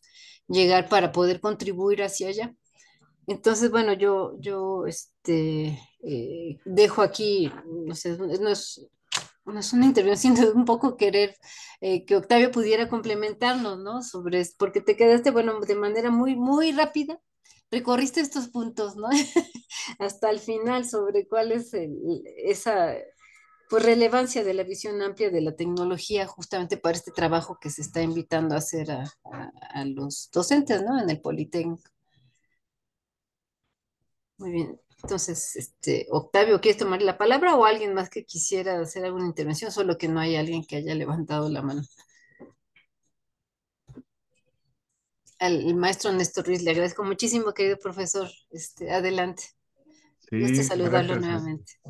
Gracias, igualmente, gusto en saludarlos. Estoy entonces comprendiendo que este abordaje ya en lo que sería la currícula propia aquí en la institución podría hacerse desde dos iniciativas fuertes. Una, esta reorientación acerca de la conceptualización de la tecnología, de la ciencia y de la técnica a través de pues estos desarrollos curriculares que se pueden dar, ¿no? El clarificar sobre todo a los impartidores de las unidades de aprendizaje, la renovación que tiene que tener este enfoque de tecnología, ¿no? Se nos ha vendido la tecnología solamente como el hacedor de artefactos tecnológicos, que es un concepto diferente, ¿no? Tendríamos que reconceptualizar y revalorar esta parte y estudiarla en su macrocosmos, como lo están presentando acá, desde su enlace científico y desde la técnica también que se puede hacer. para ir quitando como un poco esta parte de que todo es válido, ¿no? Con tal de ganar dinero, y que también es algo que vamos permeando en nuestros estudiantes, ¿no? Que decimos, bueno, tú entre más rentable seas, ¿no? No importando todo lo demás, es como vas a valer como persona incluso. Y entonces tendría que ser ese un frente de ataque.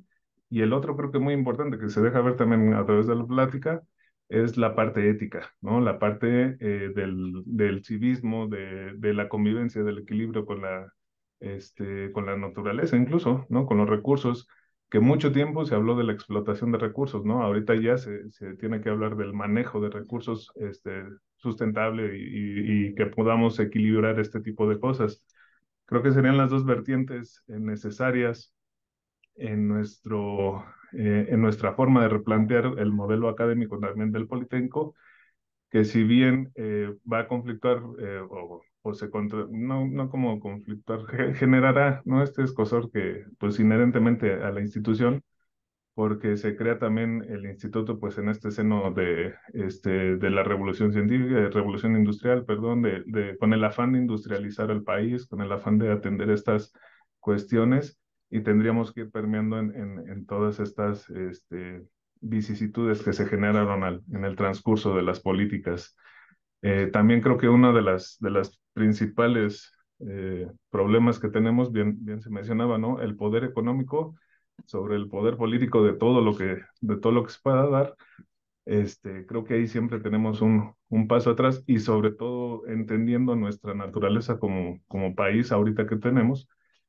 Se decía en la plática anterior, ¿no? Ya los recursos, pues ya no se tendría que tender a esta energía fósil, a los recursos fósiles. Sin embargo, como un país de vías de desarrollo, pues también eso nos pega, ¿no? En la cuestión económica, que si bien es algo que va en contra, digamos, de todo este desarrollo sustentable y sostenible, pues es necesario para nuestra economía y nuestro país ahorita seguirlo impulsando, ¿no? Creo que el equilibrar todas estas partes y el poderlo concretar en nuestro modelo educativo es algo complejo, que ojalá logremos ir desdeñando para poder realmente tener algo trascendente al interior. Agradezco mucho, ¿no? Todo este bagaje, pues repertorio que nos dan, que no es nada más simple estrategia, sino darle el sustento teórico, epistemológico a todo lo que se tiene que hacer. Muchas gracias. Muchas gracias, querido maestro Néstor. Y bueno, maestro Rafael Baldovino, gracias. Hola, buenos días. ¿Me Buenos escuchan? días, maestro. Te escuchamos. Y he estado escuchando esta charla. Yo quisiera comentar que efectivamente, como lo dice el maestro Santamaría, el, dentro del modelo institucional existe el desarrollo sostenible, sustentable, está ahí marcado. Pero lamentablemente yo, por ejemplo, he participado, soy docente de la Escuela Superior de Comercio y Administración, Unidad Tepepan. He participado en el rediseño de los planes y programas de estudio. He insistido en que debemos de incluir aspectos ambientales, porque sí es importante, todas las profesiones debemos de incluir eso es básico, estoy totalmente convencido. Pero yo me he dado cuenta que hay resistencia al cambio por parte de los maestros al momento de que empezamos a tratar estos temas en el rediseño de unidades de aprendizaje. Yo lo intenté hacer en la unidad de aprendizaje de estudio de capital contable. Lamentablemente, de varios participantes que estábamos desarrollando el programa, únicamente dos coincidimos que sí era necesario, y nos dimos cuenta que la resistencia al cambio por parte de los docentes nos impidió incluir lo que nosotros pretendíamos para efectos de considerar dentro de ese programa de estudios un informe de tipo anual en donde la empresa, porque estamos hablando de las escuelas de negocios, la empresa esté obligada, lógico, a informar cómo es que o qué medios está utilizando para disminuir, pues dependiendo de su actividad que realice, el grado de contaminación que esté haciendo al medio ambiente. Esa era nuestra intención. No lo logramos, lamentablemente, pero Desde el punto de vista de los negocios, sí, ya están cambiando, por ejemplo, las normas de información financiera, que es algo que regula a los contadores públicos. Está ahorita en auscultación un par de documentos en donde ya van a obligar a las empresas por medio de normas de información financiera a informar aspectos de desarrollo sustentable. Creo que esa es una gran noticia. Lo ideal es que debemos de tomarlo en cuenta en los planes y programas de estudio. Lamentablemente se están resistiendo al cambio algunos profesores y eso está impidiendo, al menos yo hablo de Escatepepan, que contemplemos dentro de los planes y programas de estudio estos temas que creo que son fundamentales, son básicos. De verdad es increíble que la gente, yo estoy dando actualmente el diplomado, sea muy poca la que participa en este tipo de actividades. Debíamos de participar todos para estar conscientes y poder estar convencidos de la necesidad de incluir en los planes y programas pues todo el aspecto de desarrollo sustentable o sostenible y lógico enfocarlos a los objetivos de desarrollo sostenible pues de la ONU. Es más que nada, ese es mi comentario, muy enriquecedora esta charla y pues vamos a continuar. Gracias. A ustedes, gracias, maestro. Y sí, desde luego perder optimismo, ciertamente, aunque no va a quedar de manera formal, hablo de la experiencia que nos está compartiendo maestro Valdomino, bueno, pues sí es un proceso que va a ser lento, ¿no? Hay que no cansarnos, hay que saber que hay que ir sumando cada vez a un número mayor de docentes en este proceso formativo y de reflexión y sobre todo a nuestros estudiantes, ¿no? Sobre todo que ellos vayan, bueno, destacando desde su propia experiencia el qué y el cómo y hacia dónde y bueno, pues esto va a ser una semillita, ¿no? Hay que saber que el cambio pues de los hábitos de reflexión o de una actividad que se realiza por años, pues no cambia de la noche a la mañana, ¿no? Entonces, bueno, pues hay que tener alguna confianza, maestro, y muchas felicidades por Así es. todos Yo sus ahorita, perdón que comentarios. Sí, interrumpa, sí, no, adelante. en la primera hora, o sea, por eso me cambié de máquina, y yo estaba en mi grupo, estábamos en el grupo escuchando esto, Ay, qué bien. maestro Santa María, yo me atreví a poner todo esto en el grupo, ahorita ya estoy en la biblioteca, pero estaba en el grupo en una hora que tuvimos ahorita con ellos, porque está relacionado precisamente esa materia, estudio de capital contable, y la verdad es, bueno, ya les dije, pongan atención, saquen fotos, pongan sus notas, porque pues la clase que sigue les voy a preguntar sobre lo que comentaron en esta charla. Lamentablemente, pues mi clase era de 2 horas, pero pues una hora fue la que tuvimos la oportunidad de estar el grupo completo. Ahorita ya estoy en la biblioteca, ya me bajé, por eso fue un cambio por ahí de máquina. Pero yo sí trato de involucrar a los estudiantes, creo que esa es mi función, lo principal. Si no está en el programa de estudios, yo sí estoy obligado a hacerlo y ya lo estoy haciendo y quería compartir esa idea, perdón, esa idea con todos ustedes, porque sí se puede de una u otra forma. Creo que mientras estemos en el salón, tenemos esa autoridad y tenemos que dar el enfoque de lo que estamos viendo en esta charla a la unidad de aprendizaje que estemos impartiendo. Eso quería que lo supieran y pues muchísimas gracias a todos los que me dieron la oportunidad de escucharme. Que tengan un excelente día. Estamos aquí en la charla. Gracias. Gracias. No, y gracias a usted, maestro, por compartirnos esto, porque es maravilloso. Le doy la palabra al profesor José Antonio Hidalgo, Amar, querido maestro de Siatecamachalco. Adelante, por favor. Muchas gracias. Se presenta una problemática muy singular. ¿Cómo a partir de las experiencias que hemos tenido en el rediseño de nuestras unidades de aprendizaje para la carrera de ingeniero arquitecto, no se ha exigido por parte de las autoridades centrales el que verdaderamente queden involucrados todos los elementos para el desarrollo sustentable para cada una de las materias? Nos acaban de hacer ya la aceptación de muchas de estas unidades de aprendizaje, pero la verdad es que son muy pocos los componentes que van dirigidos hacia el desarrollo sustentable de las unidades de aprendizaje. Al parecer hay una disontonía con respecto a la autoridad central en la revisión de los programas para poder incorporar estos aspectos que nos preocupa, porque si bien ya estamos inmersos dentro de estas estrategias, como los demás, en función de lo que ha referido también el maestro Valdovinos, pues hay un rechazo hacia este tipo de operación y que nos puede significar también algunos contratiempos para poder tener cierta efectividad en lo que llevamos a cabo. Entonces, esta es una parte muy importante. ¿Cómo verdaderamente materializar estos aspectos de desarrollo sustentables en las unidades de aprendizaje a partir de la exigencia misma de la autoridad central.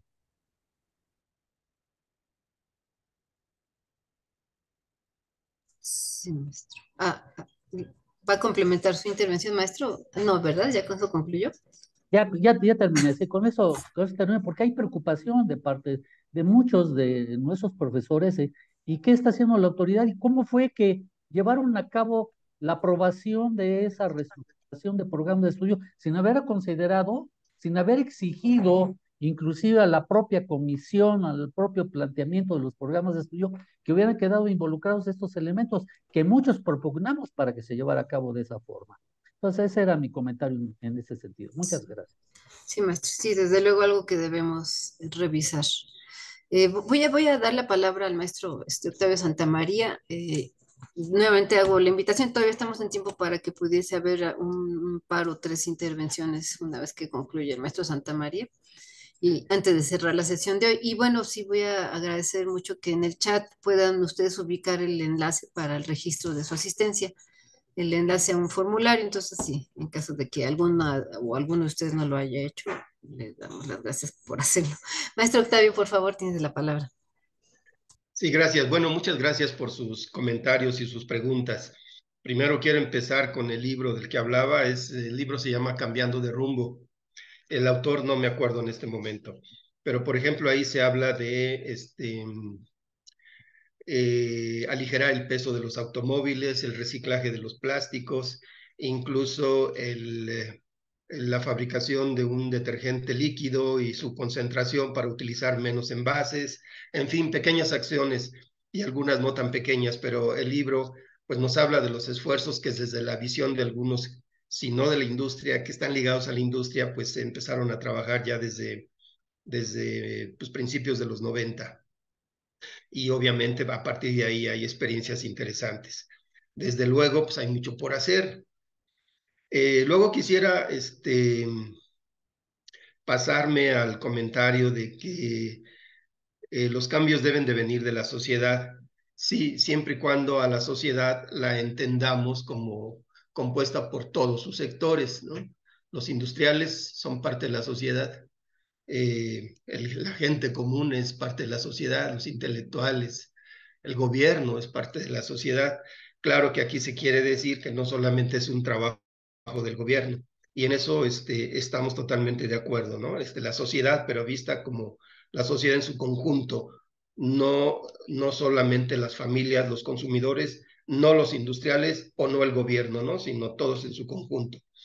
Y aquí yo quería referirme a que en mi presentación anterior me refería al informe Una sola tierra de René Dubos y Bárbara War, en donde hay un capítulo muy específico en donde hablan de las fallas del mercado.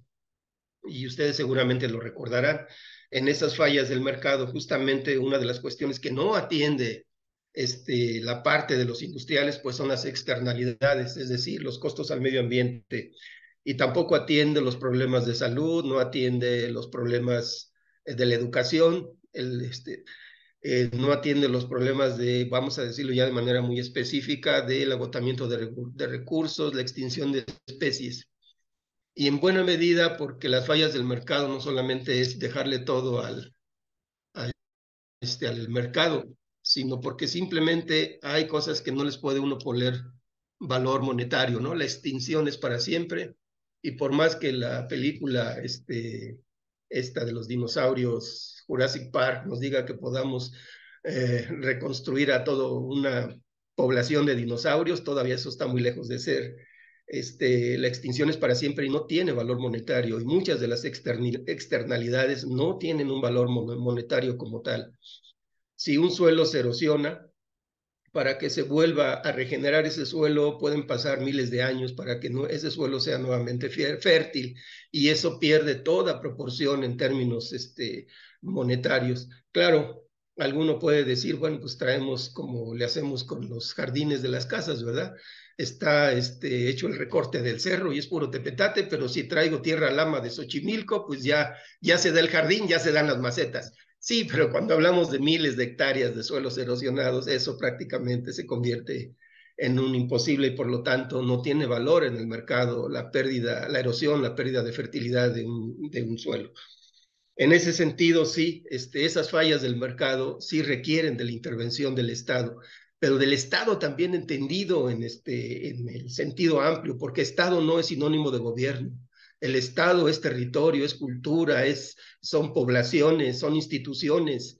Entonces, el Estado visto de esa manera amplia, no sinónimo de gobierno, de Estado en esa visión amplia, obviamente es casi sinónimo de sociedad. De hecho, una de las definiciones de sociedad que algunos sociólogos modernos acuñan es que sociedad son los estados-nación.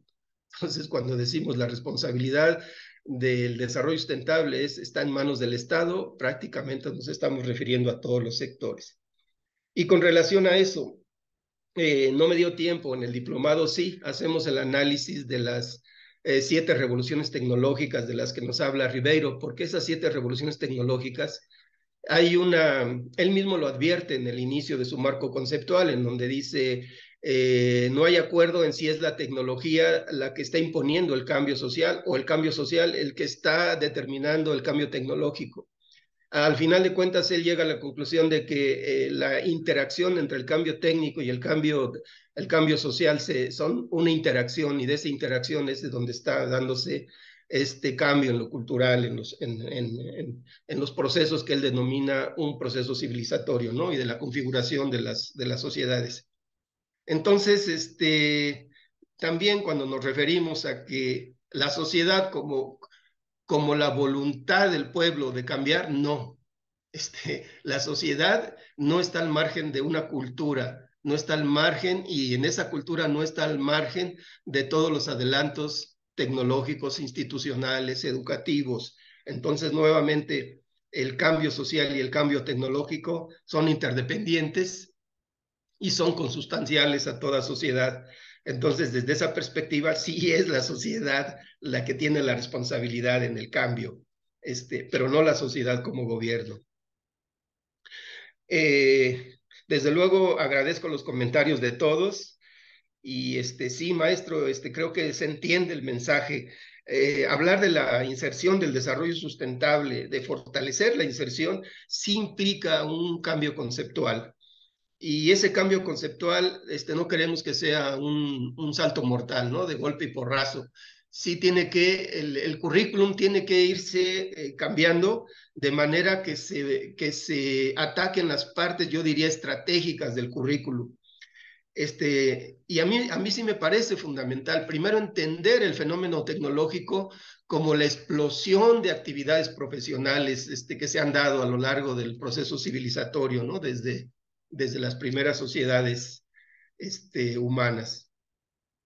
Y en ese sentido, no perder los rasgos fundamentales, y esos rasgos fundamentales ya lo han dicho otros autores desde otra perspectiva. Siempre lo que hacemos, nosotros nos mantenemos en contacto, nuestra vida intelectual, nuestro razonamiento se mantiene en contacto con lo que hacemos. Siempre estamos repensando lo que hacemos. Y en esencia, el cambio tecnológico tiene que ver con repensar las tecnologías, o el conjunto de técnicas más bien, no las tecnologías con esa constelación de técnicas las tenemos que repensar sobre la marcha de nuestra intervención en el ámbito de que se trate. Y ese repensar la técnica es el que tiene que retroalimentar a las propias profesiones, y las propias profesiones, en la medida en que se dé esa retroalimentación, tienen que ir mejorando. Pero sí, el currículum es un elemento fundamental que tiene que ir cambiando. 2 elementos. Uno, parafraseando a Einstein, no se pueden resolver los problemas pensando de la misma manera en que se pensó en la creación de esos problemas. Entonces tenemos que pensar diferente, ¿no? Y eso implica el cambio conceptual que se tiene que dar en planes y programas de estudio. Y de ahí, por ejemplo, que yo hable de las nuevas ciencias y humanidades, de un libro que me parece fundamental, de Pablo González Casanova, en donde hace referencia a la teoría de sistemas, a la cibernética, a la psicología genética de Piaget, incluso a lo que ahora es un campo, no lo dice con todas sus letras Pablo González, pero que sí se ha convertido ya en el tema, incluso hay instituciones dedicadas a ello, a los sistemas complejos. Y todo esto, los sistemas complejos o las ciencias de la complejidad se consideran paralelamente con las ciencias de punta, ¿no? De que tienen que abordar desde esa perspectiva. Eso implica cambios conceptuales en las prácticas profesionales, en las disciplinas y por lo tanto en los programas de estudio tienen que impactarlos. Bueno, esa es una parte que quería yo enfatizar. Ya se me olvidó ahorita con la emoción la otra. Y bueno, sí, es comentar lo que ustedes, tanto el profesor Ruiz como Villalobos han marcado. Sí, hay una cierta indiferencia y resistencia, y eso no es nuevo. El propio Pablo González Casanova, seguramente por eso me acordé, cuando él habla de interdisciplina y de las distintas vertientes en las que se viene dando la interdisciplina, no faltaron los movimientos de resistencia contra la interdisciplina, ¿no? Y contra todos estos enfoques diferentes de abordar la realidad. Bueno, entonces, pues ahí hay una tarea muy importante, ¿no? Cómo dentro de la propia comunidad politécnica, cómo dentro de las academias, se tiene que hacer una labor, fundamental para que, pues, estas cosas no las vean tan ajenas, ¿no? Y eso tiene que ver mucho con la actitud de cómo ven su actividad profesional muchos profesionistas. Cómo la percibe, ¿no? Y muchos profesionistas pueden decir, bueno, pues es que a lo que yo me dedico o no tiene nada que ver con el medio ambiente o yo no me siento responsable de la problemática ambiental. Y desde luego son visiones muy sesgadas, porque no se ve la dimensión que tienen en el participar desde su especialidad en un mapa curricular o malla curricular, que tiene sentido en relación con relación a las demás unidades de aprendizaje, tanto horizontales como verticales, y he ahí otro de los criterios del diseño curricular.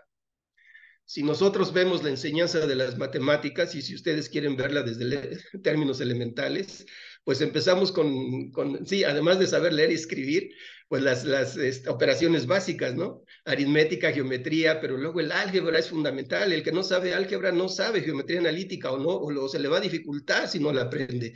Y luego, ¿para qué sirve la geometría analítica? Y en el cálculo es fundamental. Bueno, esto nos habla en buena medida de la relación que deben de existir entre lo básico y aquello de mayor complejidad, pero curiosamente también obedece a cómo en el desarrollo del campo de las matemáticas casi estamos siguiendo el camino epistemológico de cómo se ha creado el campo.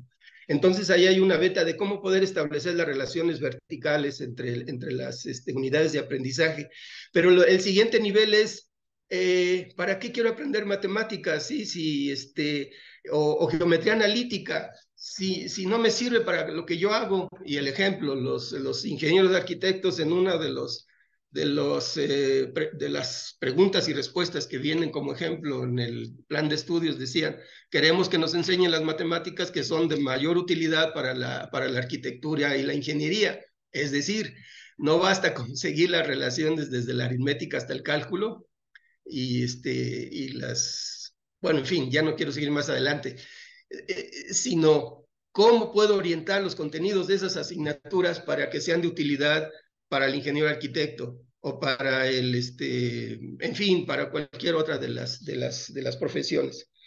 Bueno, entonces ahí, nuevamente, se da un cambio conceptual en la manera en que estoy enfocando las unidades de aprendizaje, pero sin perder de vista las relaciones horizontales y verticales con las que tengo que trabajar en un mapa curricular.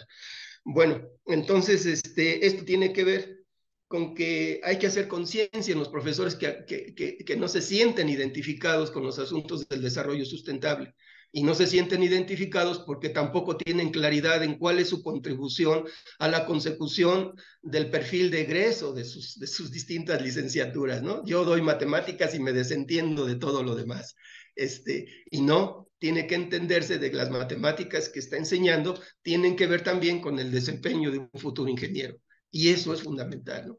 Bueno, aquí dejo mis comentarios porque ya me estoy invadiendo el campo de la tercera plática.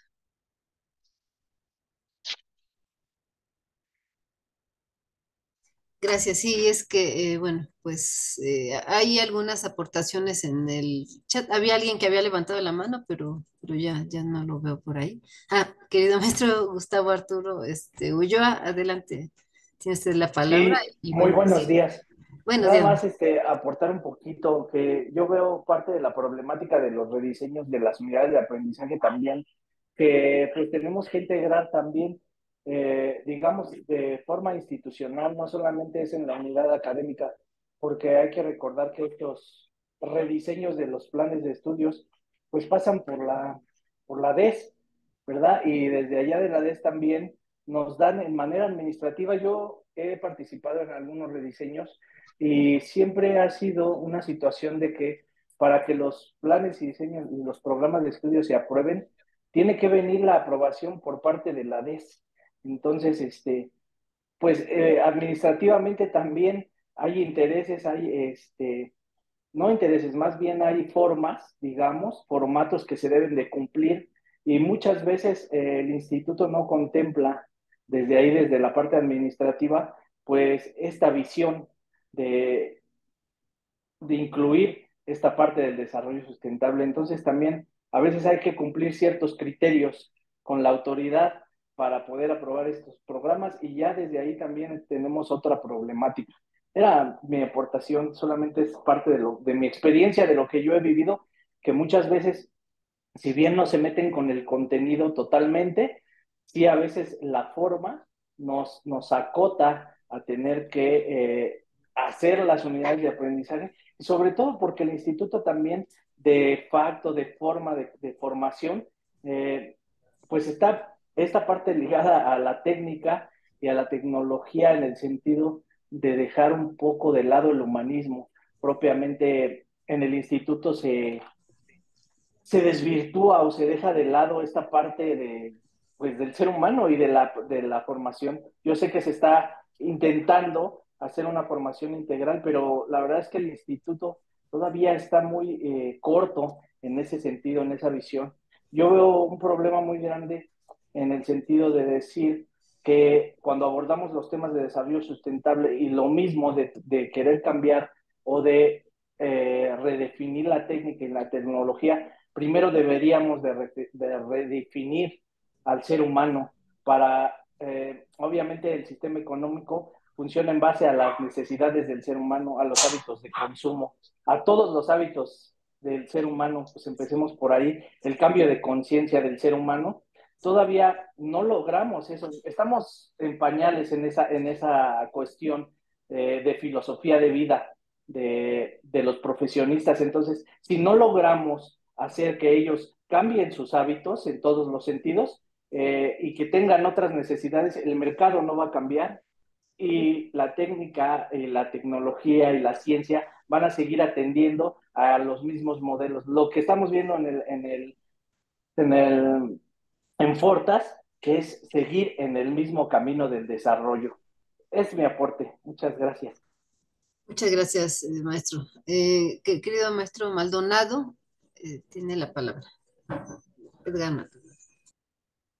Hola, buenos días a todos. Muchas gracias por darme la palabra y pues bueno, escuchando los comentarios y las aportaciones, estamos, considero, todos de acuerdo con ellas, los que hemos llevado el seminario de Fortas, sabemos lo complicado que es que la administración de cada unidad académica apoye para que primero los docentes tomen el seminario. Y segundo, para que cuando hace uno la propuesta en las academias, pues también se considere. Entonces, sí, es un trabajo que yo quiero felicitarlos al maestro Octavio y a toda la parte de sustentabilidad, porque ya son muchos años los que llevan trabajando y que afortunadamente sí yo he visto en algunas escuelas que han progresado y ya están incluyendo en en su diseño curricular estos temas del desarrollo sustentable. En el caso de nosotros, la propuesta que se tiene, yo creo que a corto plazo es ya un rediseño en los nuevos programas y pues desde mi aportación estaremos buscando implementar esta parte del desarrollo sustentable para que ya quede marcado. Algo que he desarrollado yo en la escuela fue un seminario con este enfoque de desarrollo sustentable. Y también, maestro Santamaría, eh, no, no recuerdo exactamente si dentro del diplomado de Fortas se ve específicamente la parte de economía circular, que también en los últimos años ya ha tenido un impulso muy grande. De hecho, en marzo de este año se aprobó la ley de economía circular aquí en la Ciudad de México y en el 21 se aprobó, bueno, no se aprobó, está en el Senado la ley de economía circular a nivel nacional. Entonces, no sé si también sería bueno que en este diplomado que se imparte se considerara ya un poco más a profundidad esa parte de la economía circular. Muchas gracias y felicidades por la plática. A usted, querido maestro Edgar Maldonado. Y bueno, sí, agradecer igual el comentario que hace, sí, el doctor Héctor Mayagoitia Domínguez, en paz descanse, él fue el promotor y siempre tuvo como prioridad el que pudiésemos trabajar con el maestro Octavio esta tarea. Y bueno, pues gracias por sus comentarios, porque sí, sí, pues sabemos que es un trabajo largo, de largo plazo, no es un plazo corto. Sin embargo, estos procesos reflexivos y lo que han estado ustedes refiriendo que se hace es la salida, ¿no? Tenemos que ampliar la cantidad de personas que se involucran en estos procesos reflexivos y buscar las formas para hacerlo. Y yo creo que el seminario que usted nos refiere es una forma maravillosa para hacerlo, ¿no? Bueno, Octavio, ya sería la última intervención antes de que cerremos este segundo vida seminario del ciclo. Y Por el día de hoy. sí, sí, nos falta el del otro jueves. Bueno, Adelante. pues sí, no tengo más que compartir muchas de sus inquietudes,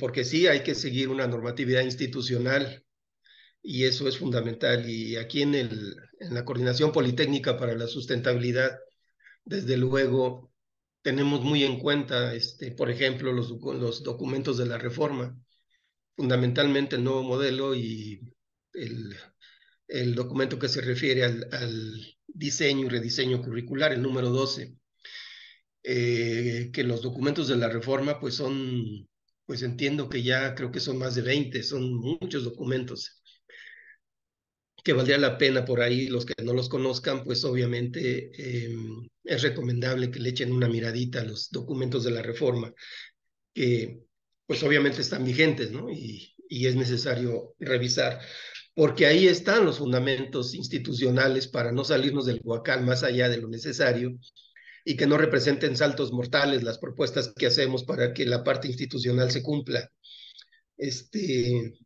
Bueno, eso por un lado. Y por otro lado, porque obviamente las propias, déjenme referir a las leyes en general, no son estáticas, ¿no? Ni la misma Constitución, ni las leyes reglamentarias, ni las normas son estáticas. Siempre cambian según las necesidades sociales y el propio avance de la ciencia y bueno, ciencia, tecnología, porque con base en las demandas sociales, a los impactos de las mismas leyes en lo social, en las instituciones, pues se ven las posibles modificaciones. Pero si no hay una base científico y técnica para establecer incluso hasta la norma, pues obviamente esto no camina. Entonces, no dejar de pensar en estos bucles de retroalimentación que tienen que empezar por algún lado e ir creciendo. Bueno, entonces nada más reflexión. Sí, hay que cumplir con la norma, eso es fundamental. Agradecemos las palabras en relación con lo que se trabaja del Fortas y respondiendo de manera muy, muy particular a su pregunta, no hay como tal economía circular, pero sí están las bases de la relación de ecología y economía. De ahí que yo insisto que en uno de los elementos fundamentales es hablar de termodinámica, porque una de las críticas fundamentales en esta relación son los flujos de materiales y energía, y la termodinámica es una base científica que nos permite el poder fundamentar todas estas críticas y sugerencias. Bueno, insisto, no está como tal la economía circular, pero el que no tenga bases termodinámicas de poco le va a servir la economía circular, porque todo residuo que se convierte en recurso para un nuevo proceso, si no es posible derivar un trabajo de él, no es posible reciclarlo. Es decir, ya se declara la muerte del recurso, porque resulta más caro invertir energía para reciclarlo que no reciclarlo. No sé si me estoy expresando adecuadamente, pero eso es fundamental. Entonces, con esto lo que quiero decir, no está la economía circular ni la ley como tal, entre otras cosas, tampoco la ley de cambio climático, porque no ese es el enfoque del diplomado. Podría extenderse hacia allá, pero no es su propósito, pero sí las bases científico-técnicas que están en la base de estos ordenamientos, y eso a nosotros era lo que nos parecía fundamental, porque tampoco está centrado en el análisis del problema o de la problemática ambiental como tal, ¿no? Sino de las herramientas teóricas y metodológicas que nos permiten comprender todos estos elementos. Entonces, a lo mejor incluir estos conceptos particulares de economía circular con sus bases técnico-científicas, ley de cambio climático, como un apéndice del diplomado, podría ser una propuesta para las siguientes ediciones, si es que sobrevive el Fortas, esperemos que sí. Bueno, muchas gracias. Sí, al contrario, y pues muchísimas gracias, querido maestro Octavio, por esta sesión. Y bueno, pues sí, desde luego nos deja mucha tarea por delante para poder avanzar en ello. Y bueno, ciertamente, pues la siguiente sesión de este ciclo de videoconferencia con la cual vamos a cerrarla, que es el próximo miércoles 6 de diciembre, jueves 6 de diciembre, perdón, nuevamente a las 10 de la mañana por el mismo enlace. Y el nombre es Formación Tecnológico-Ambiental para la Sustentabilidad. Entonces, bueno, esperemos que en esta nueva ocasión podamos pues cerrar un poco esta percepción. Y ciertamente lo que nos dejan hoy muchas consultas que se hace por los participantes de qué si es una simulación, el rediseño curricular o cómo poder hacerlo, pues la importancia de que seamos más quienes estemos comprendiendo el qué y por cómo y para dónde. Y bueno, coadyuvemos con este proceso, porque la idea es enriquecer los procesos institucionales que se realizan con una función y bueno, pues esto, pues desde luego, mientras más estemos formados un poco en este proceso de análisis y tener los elementos, pues va a favorecer que sean de mejor calidad. Y bueno, pues sin más, yo quiero agradecerle nuevamente al maestro Santa María, agradecer a todas y todos por su participación, por su asistencia. Y bueno, nos estaríamos viendo entonces el próximo jueves nuevamente a las 10 de la mañana. Gracias, Octavio, gracias a todas y todos. Hasta luego. Gracias a todos, hasta luego. Gracias.